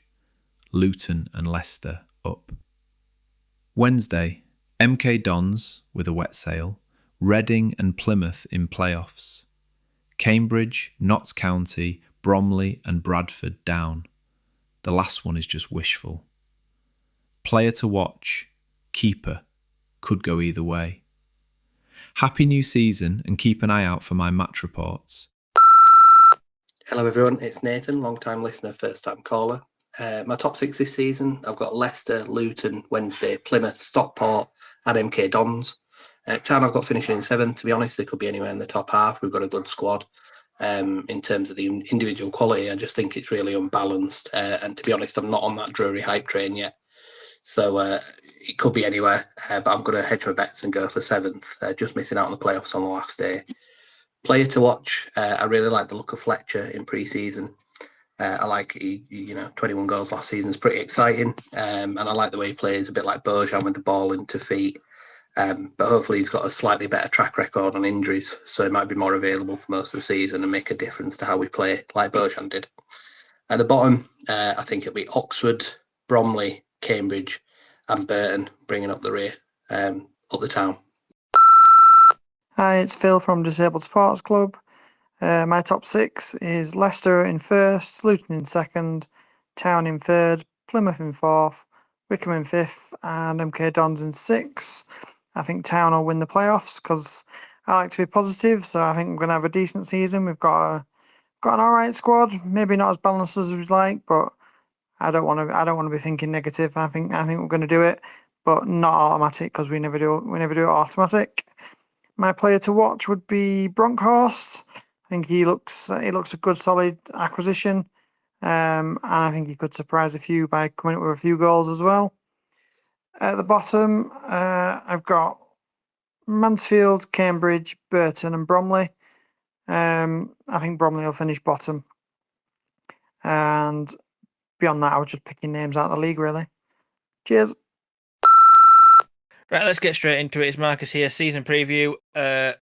Top 6. I've got Bradford in 6th. I've got Barnsley in 5th. I've got Huddersfield in 4th. I've got Leicester in 3rd. I've got Sheffield Wednesday in 2nd, and I've got Luton in 1st. As I said, I think Huddersfield will finish 4th. I think they could finish anywhere between 1st and 12th. We've got a good squad, maybe a little bit unbalanced. I think the right side's pretty good. Still a couple of additions off. But I think if something just clicks for this team, having players like Marcus McGuane in from the beginning could really help them. But we'll see where we finish. I think if it does click for him, like I say, we could be in for a good season. A little bit of unknown with Martin Jury, but it could come good, could go bad, but we'll see. And then I've got Sanchez Fernandez. I think that'll be most people's as the one to watch. I think he's a tricky winger that I think we've not seen for a while. And then my bottom 4, I've got Peterborough, Leyton Orient, Wimbledon, Cambridge. Just a feeling. Anyway, up the town. Hello, it's Richard here. These are my predictions for the following season. In terms of top 6, I'm going to go with Leicester as top. Second, I'm going to say Luton. Third, I'm going to say Plymouth, who I'm also going to pop down as our playoff winners. Fourth, I'm going to say Stockport. Fifth, I'm going to say Wednesday. And sixth, unfortunately, I'm going to say our noisy neighbours from Bradford. As for Town, sorry, a little bit negative here, but I'm going to pop us back around 8th place again. I'm just not quite feeling it, I'm afraid. I think there's still a few questions about the setup and imbalance in some key areas of the pitch. I think we're just going to be a little bit off the pace still, though I really hope I'm wrong with that. In terms of player, though, Fernandez looks like a good pickup for this level. Seems quite exciting, so hopefully that translates well into a Town shirt. And as for bottom 4, I'm going to go with Burton, Notts County, Cambridge, and then rock bottom, I'm going to say Bromley. Up the town. Hope we all have a good season, everyone. See you later. The mailbox is full and cannot accept any messages at this time. Goodbye. Johnny Gillespie here with his predictions for the 2026-2027 season, complete with 2 children in the background. My top 6 will be Leicester in 1st. I think Leicester will sack Russell Martin quite early on because he's an awful football manager. Probably I'd say late November, December, and I think then they'll come really strong. So Leicester top, Luton 2nd, Sheffield Wednesday, Stockport, Huddersfield and MK Dons in the playoffs. And I think Stockport will win the playoffs. I think Town will have a good season. I think there'll be progress made off the field, with just a camaraderie around the squad, the players, the infrastructure. I really love the fact that we have Huddersfield men throughout the football club, and I think that that will kind of really help bond the fans back with the playoffs. I think we'll ultimately finish in the playoffs and not be successful, but I think overall we'll be a successful season. Player to watch out for, Sanchez Fernandez, the man with 2 names. Whenever we have a player like Sanchez Fernandez, it's something to get excited about. But in a more serious thing, I think I'm really excited to see Brealey. I think he's a really good addition to that midfield and quite excited to watch him progress. Bottom 4, I think will be Luton, Cambridge, Wimbledon and Bromley. I think Bromley and certainly Cambridge will look to struggle after coming back up. But yeah, here's hoping a more successful season. Anything more than 9th is progress, isn't it, guys? That's all we need. 8th and above, progress. Morning all from Costa del Waterloo. Just about to set off to Goodison. Matt's asked us to do a quick prediction for League One, so here's mine. I think top 2 will be Leicester and Wednesday. Leicester are just too strong for this league. I know they've got problems, but they'll walk it. Wednesday, if they've lost their 10-point deduction, made some really canny signings, kept the manager who I really like. I think they'll be the top 2. I think they'll be just too good for this league. And then you've probably got 8 teams for the next 4, and I've gone for Luton, Plymouth, Stockport and Lincoln.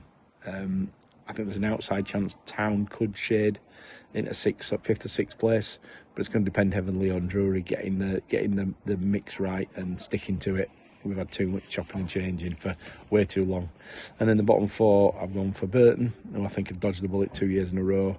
Oxford, who are in absolute chaos and turmoil, sorry Oxford fans, and then Bromley and Cambridge, who I think will probably go straight back down. I think this league's just going to be too much for them. So there you go. I'll maybe see a few at Goodison.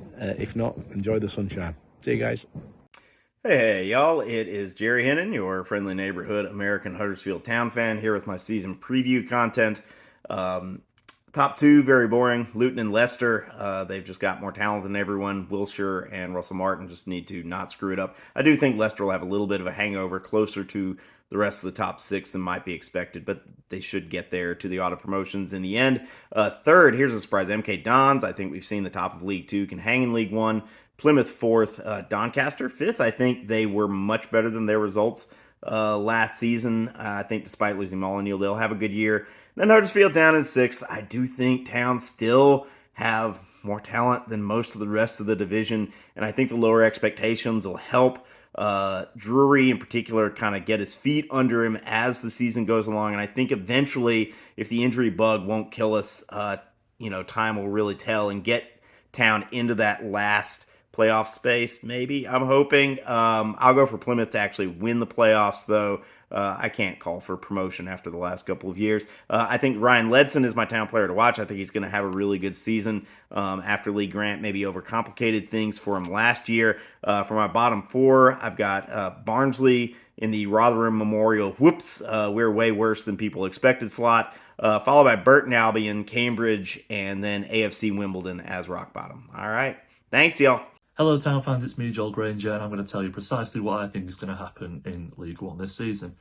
So winning the league, I've got MK Dons. I think the squad quality is there, I think the manager's there, and I think they'll go back to back. I've got Leicester in second. They'll want to play a dominant player style, and they've signed players such as Wes Burns, Connor Chaplin. I think they'll be really, really strong. Luton Town in third, they'll be right in the mix. I like the continuity from last season. There's not much change there. I think they'll be really good. Sheffield Wednesday in fourth. There's not a lot of continuity there, but that's probably a good thing. I think they'll take a little while to get going, but once they do, they'll be a force to be reckoned with. In terms of Town, I do have us fifth. I think there's some good quality in the squad, maybe not as crazy as we've seen in years gone by, but that might work in our favour. In sixth, I've gone for Ian Everts Blackpool. I think last year they really struggled with injury, and the squad quality is there. I think once he's got his teeth into them, he'll turn them around and get them into the playoffs. In 21st, going down, I've got Notts County. 22nd, I've gone for Oxford United. I think beyond that starting 11, there's really not much depth there, and obviously they can't sign anyone to supplement that, so I think they could be in trouble. In 23rd, they've lost a few key players. It'll be Burton Albion. And in 24th, AFC Wimbledon, who simply can't sustain themselves financially at this level. And in terms of a Town player who I'm excited to watch, I think Ibane Bauer, obviously I backed us to sign him a couple of months ago, and I think he'll be really good for us. He might take a little bit of time to work his way into the team in front of guys like Sean Rowan, but once he does, he won't be moved because he is a quality player. Up the Town. Now then guys, here we go. Got to keep it to a minute, so we're off. Leicester City are going to win the league. Ooh, that's a big call, isn't it? Coming second are going to be Luton, third place Plymouth, fourth place Stockport, fifth place Sheffield Wednesday, and Andy Kay, you're not going to like this, but Barnsley are going to finish sixth and win the playoffs. Yeah, you heard it right. A lot of people will be like, you know what? But that's what's happening. Going down, we're seeing Bromley, AFC Wimbledon, Burton and Cambridge all disappearing out of the league. Huddersfield Town, 8th place. As we speak, I don't think we've got enough creativity, certainly in the midfield, kind of to get enough goals. I still think we're a wide player short, and the left-hand side does really worry me, to be honest with you. I think teams might pick us off a little bit unless we get that sorted. And the player to watch, God, there's a Sunderland fan at work, Matty Young. As soon as he's heard I'm a Huddersfield fan, oh my days, you've got the best. It's going to be the best England keeper the world's ever seen. Forget Peter Shilton, forget Jordan Pickford, Matty Young, please. Be good with your feet, be good with your hands, keep the ball out of the net, up the Town. Dan Porritt with my 2026-27 League One predictions. So we'll kick off with top six. First, Leicester. Second, Luton. Third, Sheffield Wednesday. Fourth, I think Plymouth will have a good season this season and get up there. Fifth, Stockport County. And then sixth, we will go with Town. I do think Town are one of the hardest teams to predict in the division. I think on paper we probably do have enough quality to challenge for promotion. The squad contains plenty of Championship experience and League One experience. And I think if you look at the bookies, they'll to put us up there as well. I think the biggest question is whether Martin Jury can just find that consistency and that structure that's been missing. Obviously, he had a good go at back end of last season, so we'll just have to see what happens. I think our player to watch this season will be Marcus Harness. I've given him a bit of stick in the past, but I think he showed back end of last season that he can make a big difference, certainly in that final third. Obviously, he scored in pre-season a great goal against Blackburn. I think if he can produce consistently across a full season, rather than in spells, he could be a really good player for us. And then relegated this season, I'm going to go with probably the obvious ones: Bromley, Wimbledon, Notts County and Burton. So Neil here from And It Takes That Chance. I'm notoriously bad at these prediction stuff, so if you're off to the bookies after watching this, ignore anything that I'm about to say probably. Top 6, I think Leicester will win it. I think it's probably an easy pick. Probably wrong, but I just think what they've got rid of and what they've recruited so far, I just think they're better than out in this league, so it depends. If they get off to a good start, I think they'll absolutely walk it, to be honest. Then I've got Luton, Plymouth, Reading, Bradford and Wednesday's top 6. I just can't see us being in it. I want us to be in it. I'm desperate for us to be in it. There's been so much inconsistency over the last 3 years. I think the only thing that has been consistent is the fact that we are so inconsistent. So much chopping and changing. Will Drury be manager by November? Who knows? I hope he is. I hope we get a good 2 or 3 years out of him when he's done well and he's actually been given a chance. Last year, unprecedented disaster. Year before, disaster. Year before, disaster. Mr. Nagel has done some belting stuff off the pitch. Nobody can deny all that on the pitch, and how that shaped up has been less than favourable, shall we say. So a lot of work to be done there, a lot of confidence to be gained back. If we get off to a bad start, I fear for us, I fear for Drury quick, because the fans are desperate for something to go well. If it starts off well, including Liverpool this afternoon, Everton this afternoon, watching Preston and Town, bizarre. It could give us a real good start, so fingers crossed for that. I think Town will finish, somewhere between 8th and 12th, for everything that I've just said. Town player to watch, fingers crossed, Joe Taylor. Let's hope he brings the Wigan form back with him and we use him right, because if we do, we've got a real gem there. So fingers crossed he's still here when the season starts and he does the business for us. We look after him properly. And bottom 4 for me, all the Bs: Bromley, Blackpool, Burton and Barnsley. I think they've lost a couple, recruited not very well, been on the dip for a while. So no particular order with them, but Bromley, Blackpool, Burton and Barnsley for your bottom 4. Have a good one.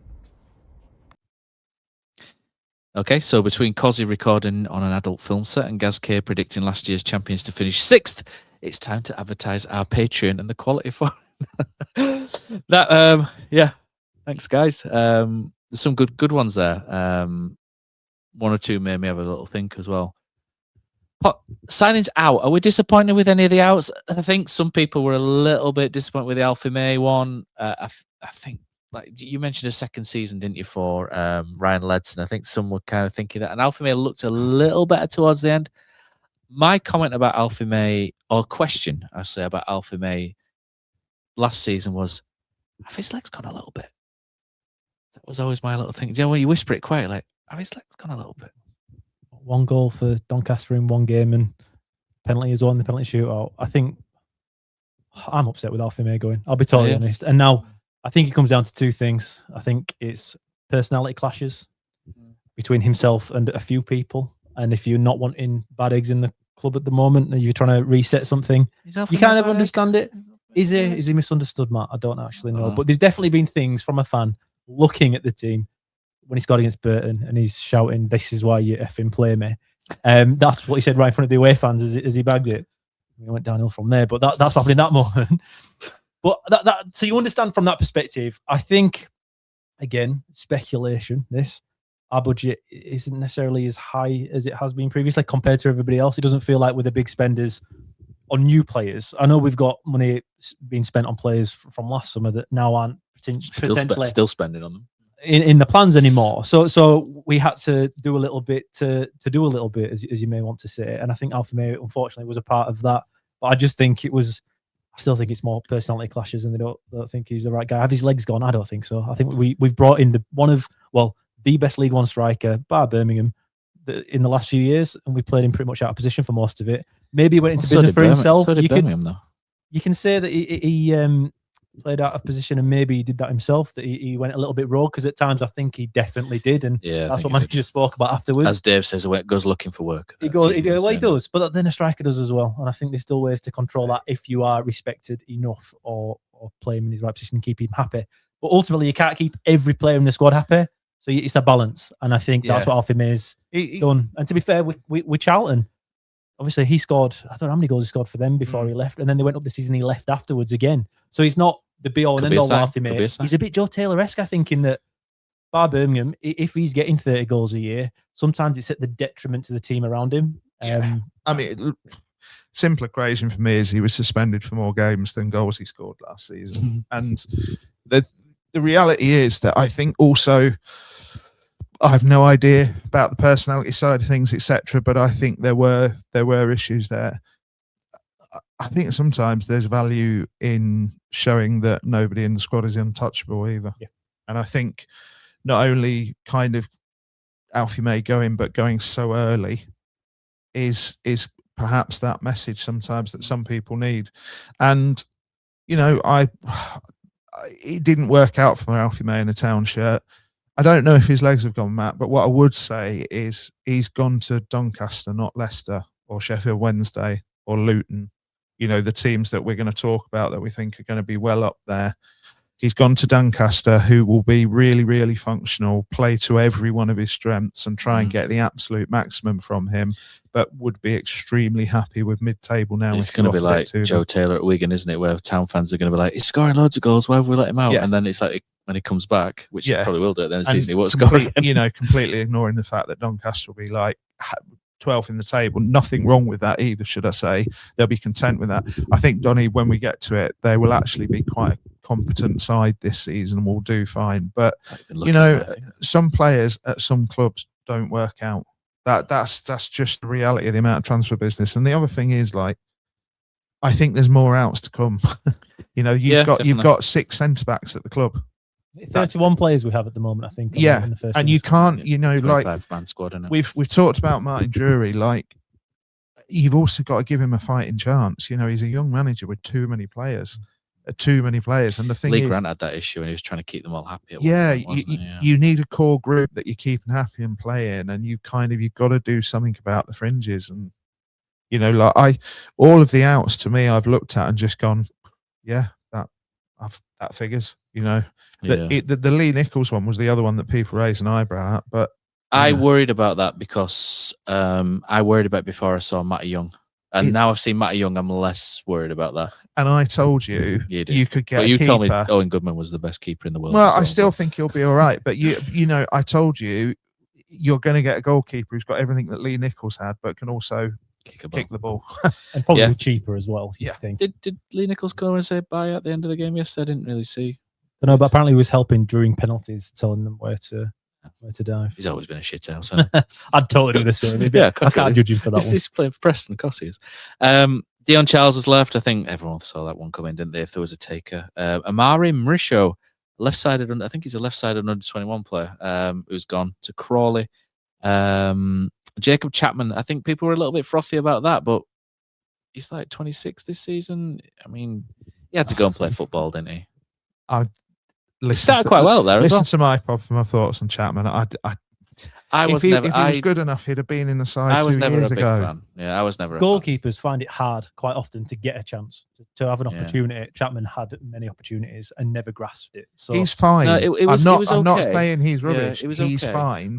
But anyone tell me what is he outstanding at? What was the outstanding quality that you looked at and thought, yeah, we should run with him as our keeper for 2 years? He was good with his ball, good with the ball at his feet, but his goalkeeping for me wasn't where it needed to be to back it up. And there is a point, like I say, he wasn't a kid, wasn't 19 years old.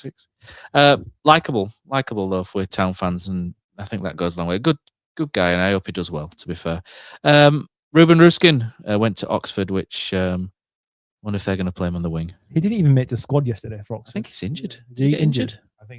I think he's injured as well. I don't think he's played pre-season We'll talk about at all. Oxford soon, but they've only signed 2 players because this thing. They got 2 in through the door yesterday. I think signed 2 players because they were pre-contract. And I think Frankie Kent, who they brought in, did his knee straight away, didn't he? So he's out for a long time. That's it for players in and out. Where do we lack? Where do we lack? So for me, we are lacking left side. Our left side's not good enough for me at the minute. You look at when we talk about partnerships, and that Carlos Corberan team was built on the left side, wasn't it? Lewis O'Brien, Harry Toffolo, Daniel Sinani, or whoever it was, or Dwayne Holmes, who used to play that inverted thing. And that all works really well together. I look at our right-hand side, I look at Bronkhorst, I look at Ledson, I look at Fernandez, and you think, do you know what, that's good. That's top 6 level, probably. Balker as well, you throw him into that, and you think, yeah, that's good. Then on the left side, we're still not quite sure who's going to be the left centre-back with Rowan or Boa, or it could be either, could be Rowan. And then you look at the left wing-back, we haven't really sorted that. Gooch is playing there at the minute. Gooch isn't a left wing-back, is he? He's I don't think Gooch will be here past the end of he's struggling. He's struggling, visibly struggling, isn't he? At the minute? mean, I thought he was really bad yesterday. Getting booked 4 minutes in, it's just like such a rookie. Yeah, I like Gooch, but I just feel like his fitness is struggling at the minute. It's not only that. Like the first third of last season, he was your player of the season.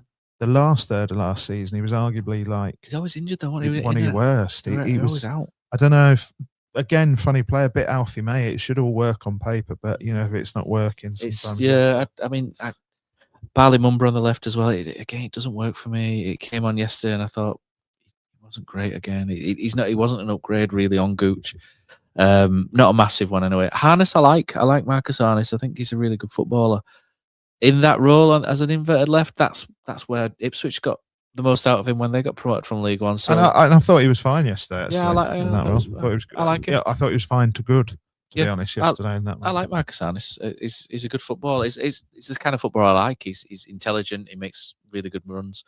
I think the issue is when Town's backs are against the wall, he can't get into the game a lot of the time. But that's not always his problem. We might need Ethan Brealey there to give him the ball. But for me, Town's left side, so left wing back is an issue.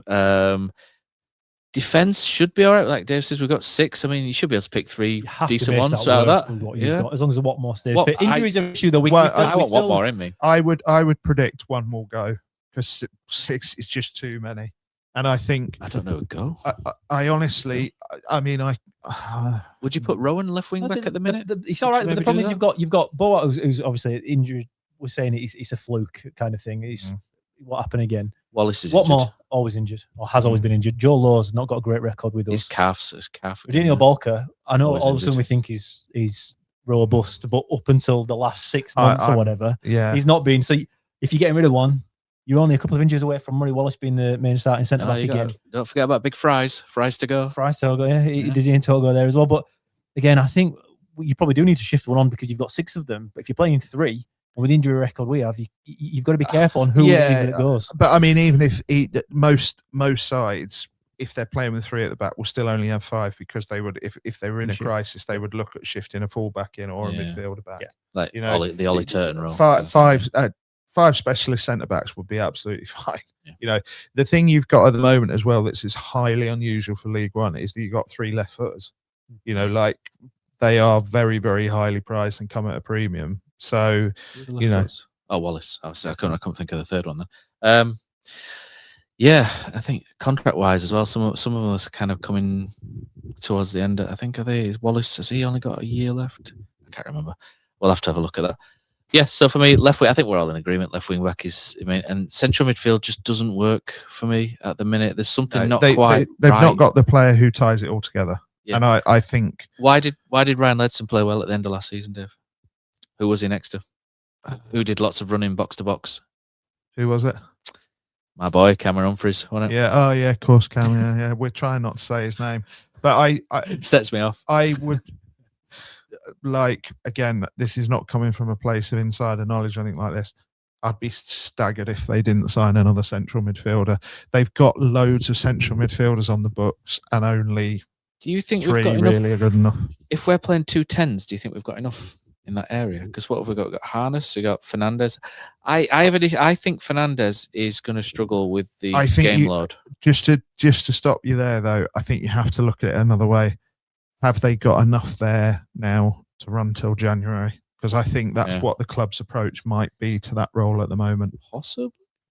They've got Fernandez, Harness, Yapenda. Everything's telling us at the minute Yapenda's not going to be here very long. No, I don't think Yapenda. I thought Jay Sway did well against Preston.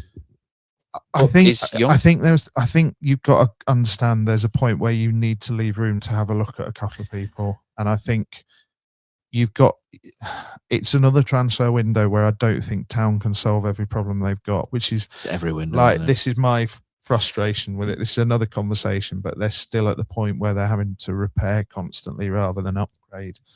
And I think they will get one central midfield, but I wouldn't get your hopes up about anyone else. You see straight line pace. I think that the thing that I think we need more than anything is that needs to be the left wing back. Absolute. He needs to be rapid. He does as well, but I think further forward, I think Harness's goal against Blackburn, right? That's the way we're going to score goals. If you play one striker, right, he drops into midfield. What that means is any of the 4 next to him, because once he's dropped in, it's kind of a 5 with you at wide left and wide right and your 2 10s. They need to be running straight line pace forward to break the line, make it difficult for defenders. And I don't think we've got enough. I think we're quite easy to defend against in that situation at the moment. Because even Fernandez, disagree with that. Fernandez, he's quick, but again, he's not that. Van La Parra is always the one you go back to. And I know there's issues. Even Bergson, to be fair, not that I'd want him. But Steady Dave. But that's the kind of thing, isn't it? You just need somebody who can run fast in a straight line to make things happen for everybody else. Teams are terrified of pace. They're going to tow him up. If somebody breaks, that's where you create issues in other teams' defenses because they've got to make a decision on who swaps and switches their marker. That's where goals come from. At the moment, I think we're just a little bit predictable going forward in that way. Even with Fletcher, I think has been great. He's coming in nice. He scraps for everything. I love the way he plays. I like Fletcher. But I just don't think there's enough to get beyond him because Harness did it, but again, he does it in bits and starts, but it's not directly fast enough. He's a support player. Against the better team in this division that have faster defenses, we are going to struggle to open teams up playing this way. It's going to be stodgy again. I think that's what I felt through pre-season. The way we Fernandez has to be the one who goes beyond. He does, but I don't think that's his game either because he's a bit more of a tricky runner. He's a bit more of a. I'm not saying he can't do it. I'm not saying he won't offer it in times. But I think you need more than just that as well. But I think that Bronkhorst, he will never play on the right of a back three because he will always play as a wing back or a full back. And I think what you're looking at a situation is where he will do all his running for him. And I think DSF will be much freer to come inside or drift outside, which is just as important because I think Bronkhorst is going to do a lot of the work for him. Well, Bronkhorst is supposedly faster as well than Fernandez. Yeah, but I didn't know if that was a joke. That was on the signing video where they did the who's better. And apparently they both said Bronkhorst was faster than Fernandez. But the other thing is with Fernandez, he's streaky. If he wasn't streaky, he'd be playing in the Premier League because at his best, I'm not going to use the word unplayable, but if you've watched games, if you look at him at his best, he should thrive in League One.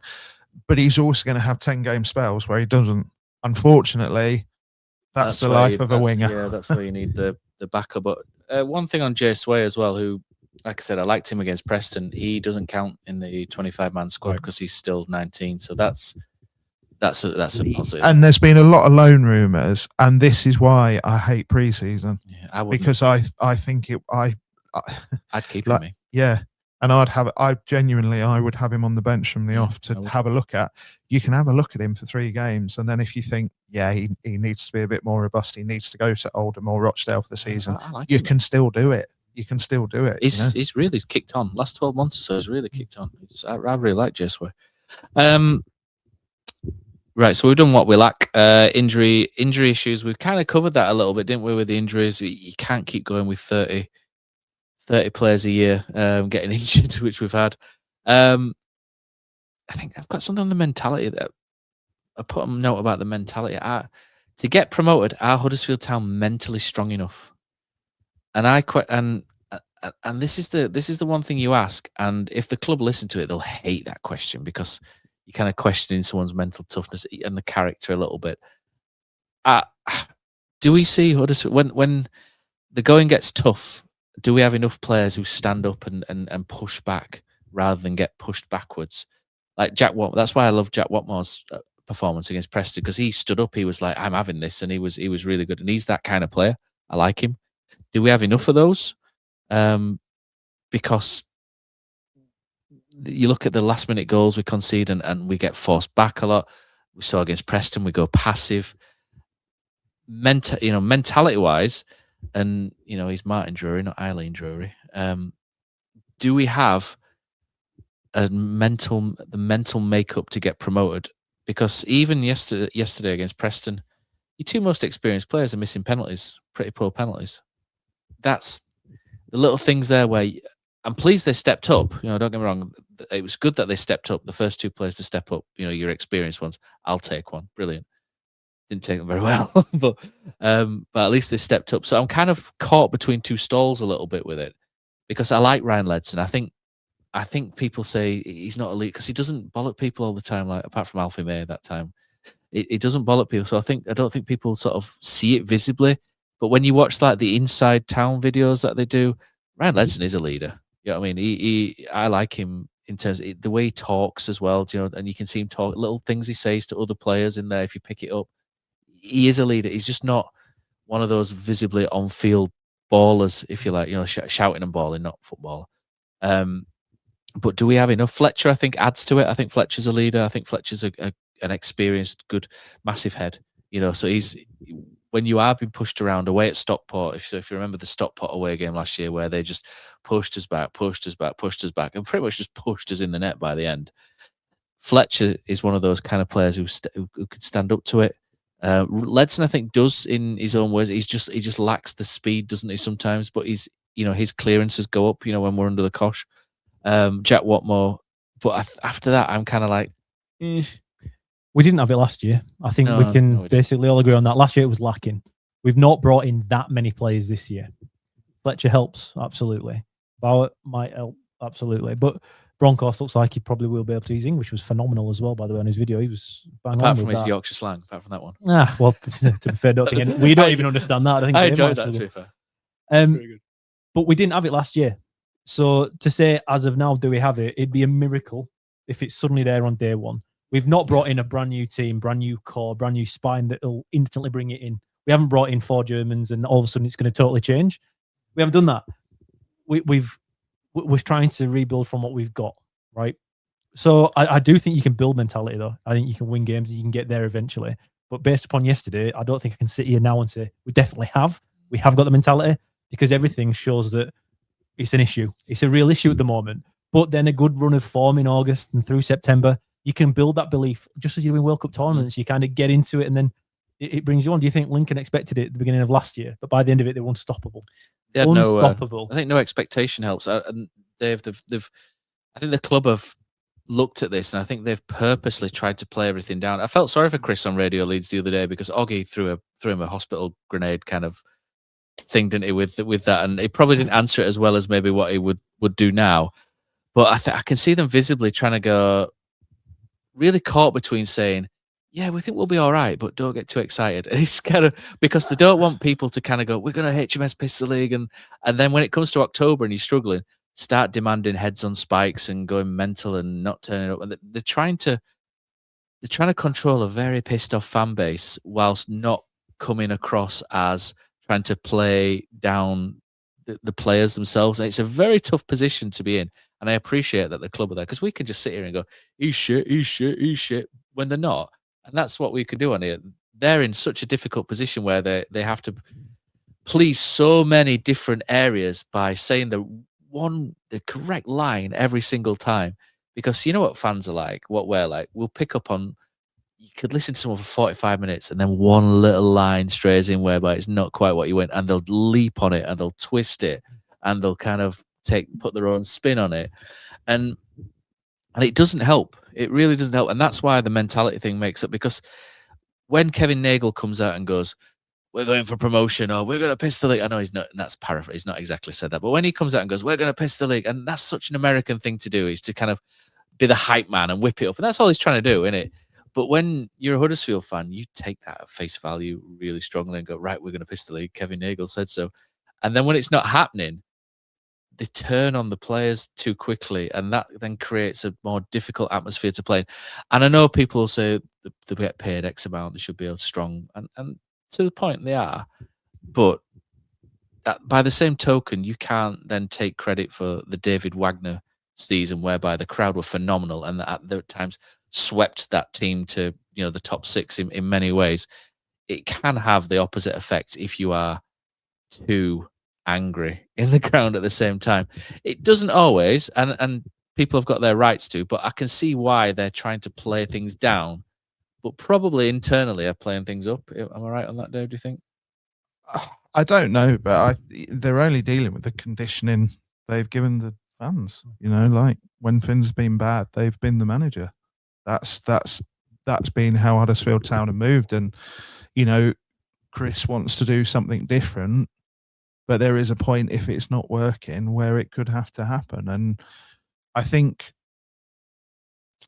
there has been one or two where the decision has been made more with the fans in mind, shall I say, than the necessarily things within the football club. But I think there's a real desire to build something around Martin Jury. But it's when you've conditioned the fans to change the manager at least once a season, sometimes twice. And you can't blame the fans for it either. No, you can't. And I think somebody said to me recently, said, yeah, but if you go over it, you can look at everyone and it was legitimate. And it's like, well, you can, but there's also another school of thought where you look and you say, well, would Huddersfield Town have been better off with a second season under Michael Duff? Yeah, absolutely. Yeah, so sometimes you kind of have to grind through to get where you want to be. And Carlos Corbrand's a good recent example. Yeah. Even David Wagner. Towards the end of David Wagner's first season, we were really bad. We were getting walloped to it. We got walloped 5-1 against Brentford, was it, last game of the season? Lloyd Allenson in goal and stuff like that. You have to you have to let them come through. But I think, to go back to the mentality thing, I think mentality is a slight myth in football. I think it's momentum. Like nothing creates mentality like just winning games of football. That's the honest truth. And when people say, "Oh yeah, they've been there before, so they know how to get over the line and stuff," I think, well, yeah, but if they've also won the 2 games previous to this, that's quite handy as well, because like winning creates belief. And one of the key things about like Carlos Corbrand's season was that it was very much,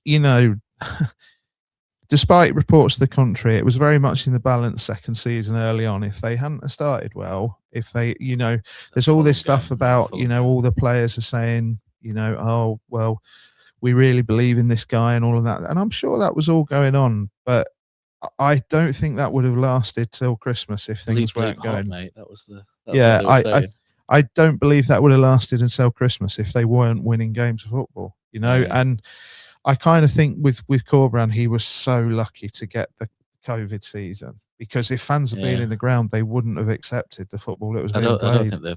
I don't think we could afford to sack him at the end of that season. No, I think that's another factor. But, like, to go back to this one, I just think they have got good leaders in the squad, but you really got to pin your flag to some wins. You've really got to be able to look at games and say, we know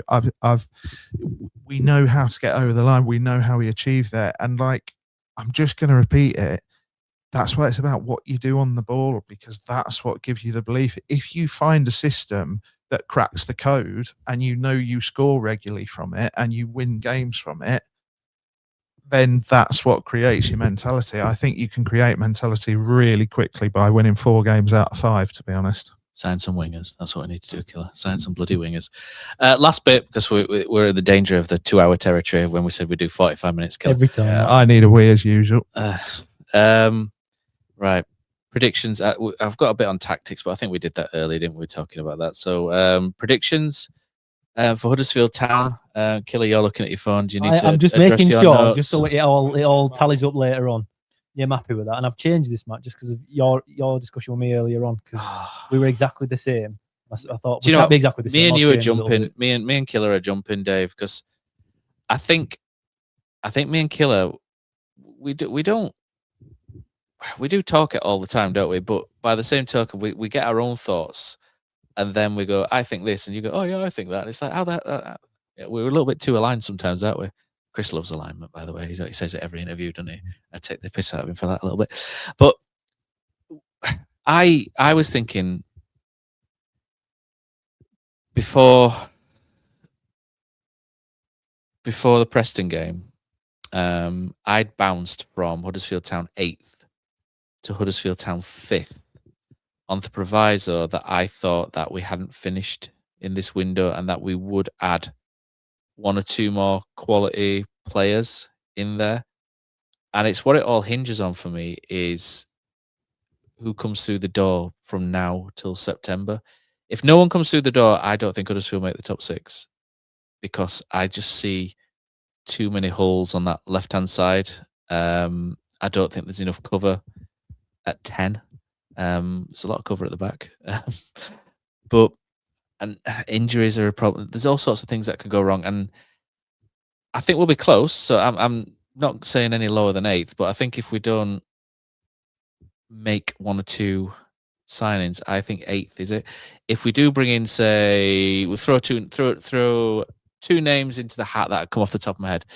Cameron Humphreys, Emilio Lawrence. So off the top of my head, Emilio Lawrence was on loan at Luton last year, left-sided player, big, tall, strong ball carrier. Just came into my head. If we sign those two, for example, my opinion goes 8th to 5th. That's where I'm at. But I just kind of look at the funny thing is you kind of, as a Huddersfield fan, and the last 2 years have taught us to look at worst case scenario. And I look at worst case and I go, right, goalkeeper, anything happens to Matty Young or he loses form, shite, that goes bad. At the back, and you're like going, before Bowett came in, I was like, kind of lacks a little speed apart from Balker there, and it's a little imbalanced. Bowett's come in now, and I'm like, oh, actually, that back three looks pretty good. If Jack Watmore, I like the idea of Watmore in the middle of Bowett and Balker. That's how I like the look of it, because I like Watmore as a leader. If Watmore's injured, Jolo probably steps in, I think. Murray Wallace maybe. And Murray Wallace is a bit of a leader, but he's in how he plays more than other things. But I think I don't have many worries at the back now. I have a worry at left wing back or left wing. I have a worry that we don't have enough attacking players in the final third of creative quality. But if we're playing 3-4-2-1, if you bring a wing back in who carries the ball, because I think there's going to be games like, and I'll go back to that Stockport game last year. We lost that Stockport game because we couldn't get on the ball. We weren't brave on the ball. We had Cameron Humphreys playing on his debut in midfield, who is good at it, but we just got pushed deeper and deeper and deeper, and they scored in the 95th minute, far post, and Lyndon Gooch is marking Kyle Wootton, which was mental. In that situation, if you've got an Ashley Fletcher up front that you can keep banging the ball up to if you're struggling, it helps massively. If you've got a left winger like a Lawrence who can run the ball from your defensive third to the final third, it takes you 10, 15 yards further up the pitch.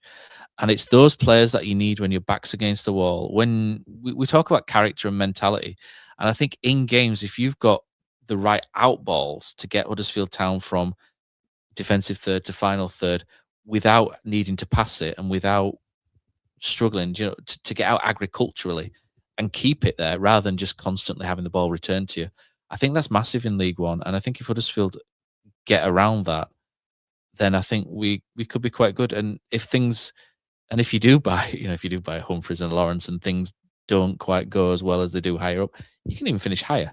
But for me, at the minute, Huddersfield Town sit just outside the playoffs. With the right players before the end of the window, we could get inside them. But I'm very aware that I predicted 5th last year and we finished 8th or 9th. So I don't want to do that again. So I'm trying to Uno reverse it this time and say we'll finish 8th and hopefully finish 5th. Is where I'm going. I think for us to finish in the playoffs, we have to start really, really well. I really worry again. I did last year with Lee Grant, to be fair, and he started really well. Then it took an extra couple of months before it fell apart. But with Martin Drury, I think with the way he is, and he's very intense, and that was a good word to describe him, and the way the squad build-up is and what's happened last year and everything that's going on behind the scenes, I think we need a good start. And if we don't have a good start, there's going to be real trouble real quick. Look at those 2 away games. Well, exactly. I don't think the fixtures are great to start off the season for us, to be totally honest. Cambridge best home side in League Two last season. It's not easy. But I just think if we start poorly, again, and we have because yesterday was poor. I know it's pre-season kind of, but it's not a great start. And if it doesn't go well against AFC Wimbledon on Saturday, you can draw a line. And then you MK Dons and Ben Wiles puts a show on, as it's definitely going to happen. There's going to be murmurs already, and that's not trying to be hyperbolic. I think that's just what will happen. And Kevin doesn't really normally react too well in those situations, or there is normally a decision made at or a reactionary moment. Something happens. There's a flash. I don't think the squad is balanced enough at the moment for a playoff run. I just don't. I think a couple of signings absolutely can change everything. When we're going through the full list of the league table and where I think people are going to finish, it's going to be for other teams as well. There's other teams, if they lose one or bring one in, going to change it. Of course, well, that's what happens at this time of the year.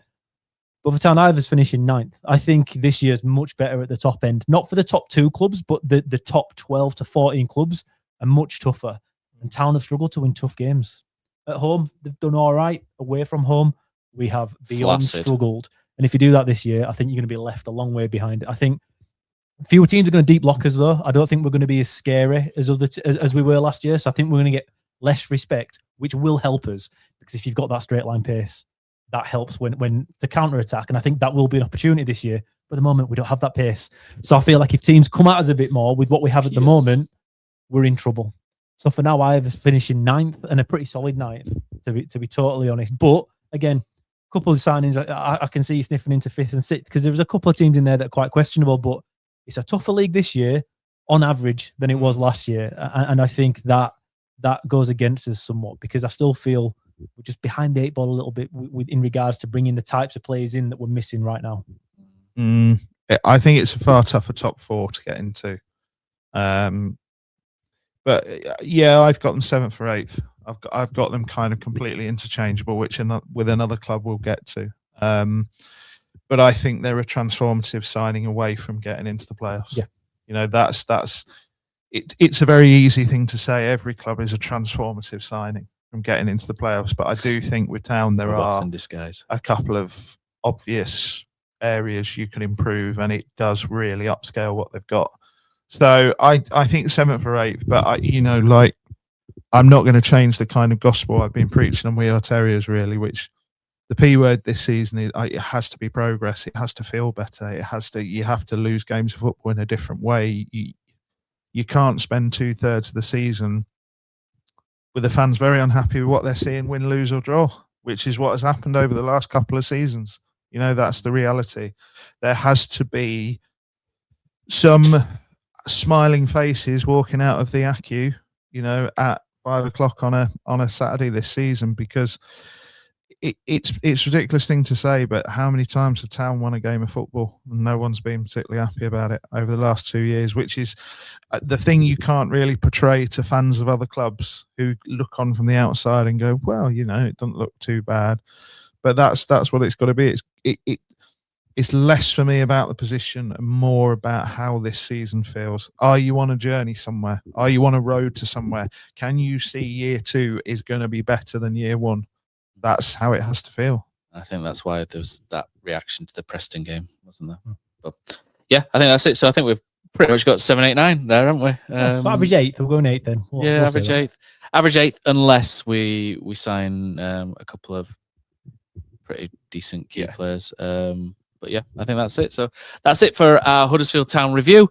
If you're expecting automatic promotion, I'm sorry, but we've kind of done it. Speaking of pace, I think Dave's been waggling his leg for a while, so we need to take a break. But we'll be back in part 2 with our League One roundtable, where we'll have a look at all Huddersfield Town's opponents this year and kind of give you a 1 to 24 of where we expect everyone to finish.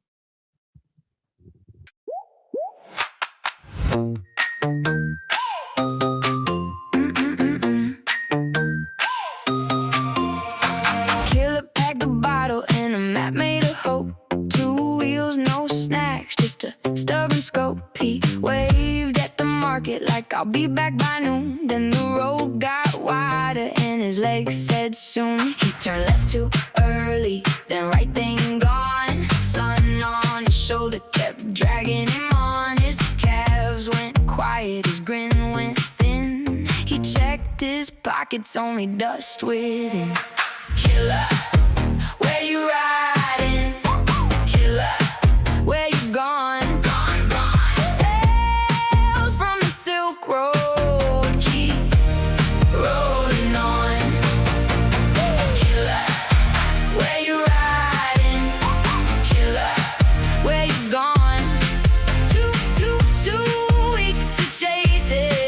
but still he rides on. At a roadside stall, they were frying ribs. He stared at the skewers like they held his ribs. He said, I'm vegan, brother, with a shaky laugh. Then his chain slipped loose and he walked the path. No meat, no fuel, just a fading spark. Lost in the bend before it got dark. He tried one more hill with a prayer and a push, but his knees sent back a hard little hush. The whole world spun like a wheel in the sand. Killer looked around, said, I need a hand. Killer, where you riding? Killer, where you gone? Tales from the Silk Road keep rolling on. Killer, where you riding? Killer, where you gone? Too weak to chase it, but still he rides on. By the river bend, he sat with the night. A pear in his bag was his last small bite. He laughed at himself, and the sky laughed too. Then the moon rode by, and he rode it through. Killer.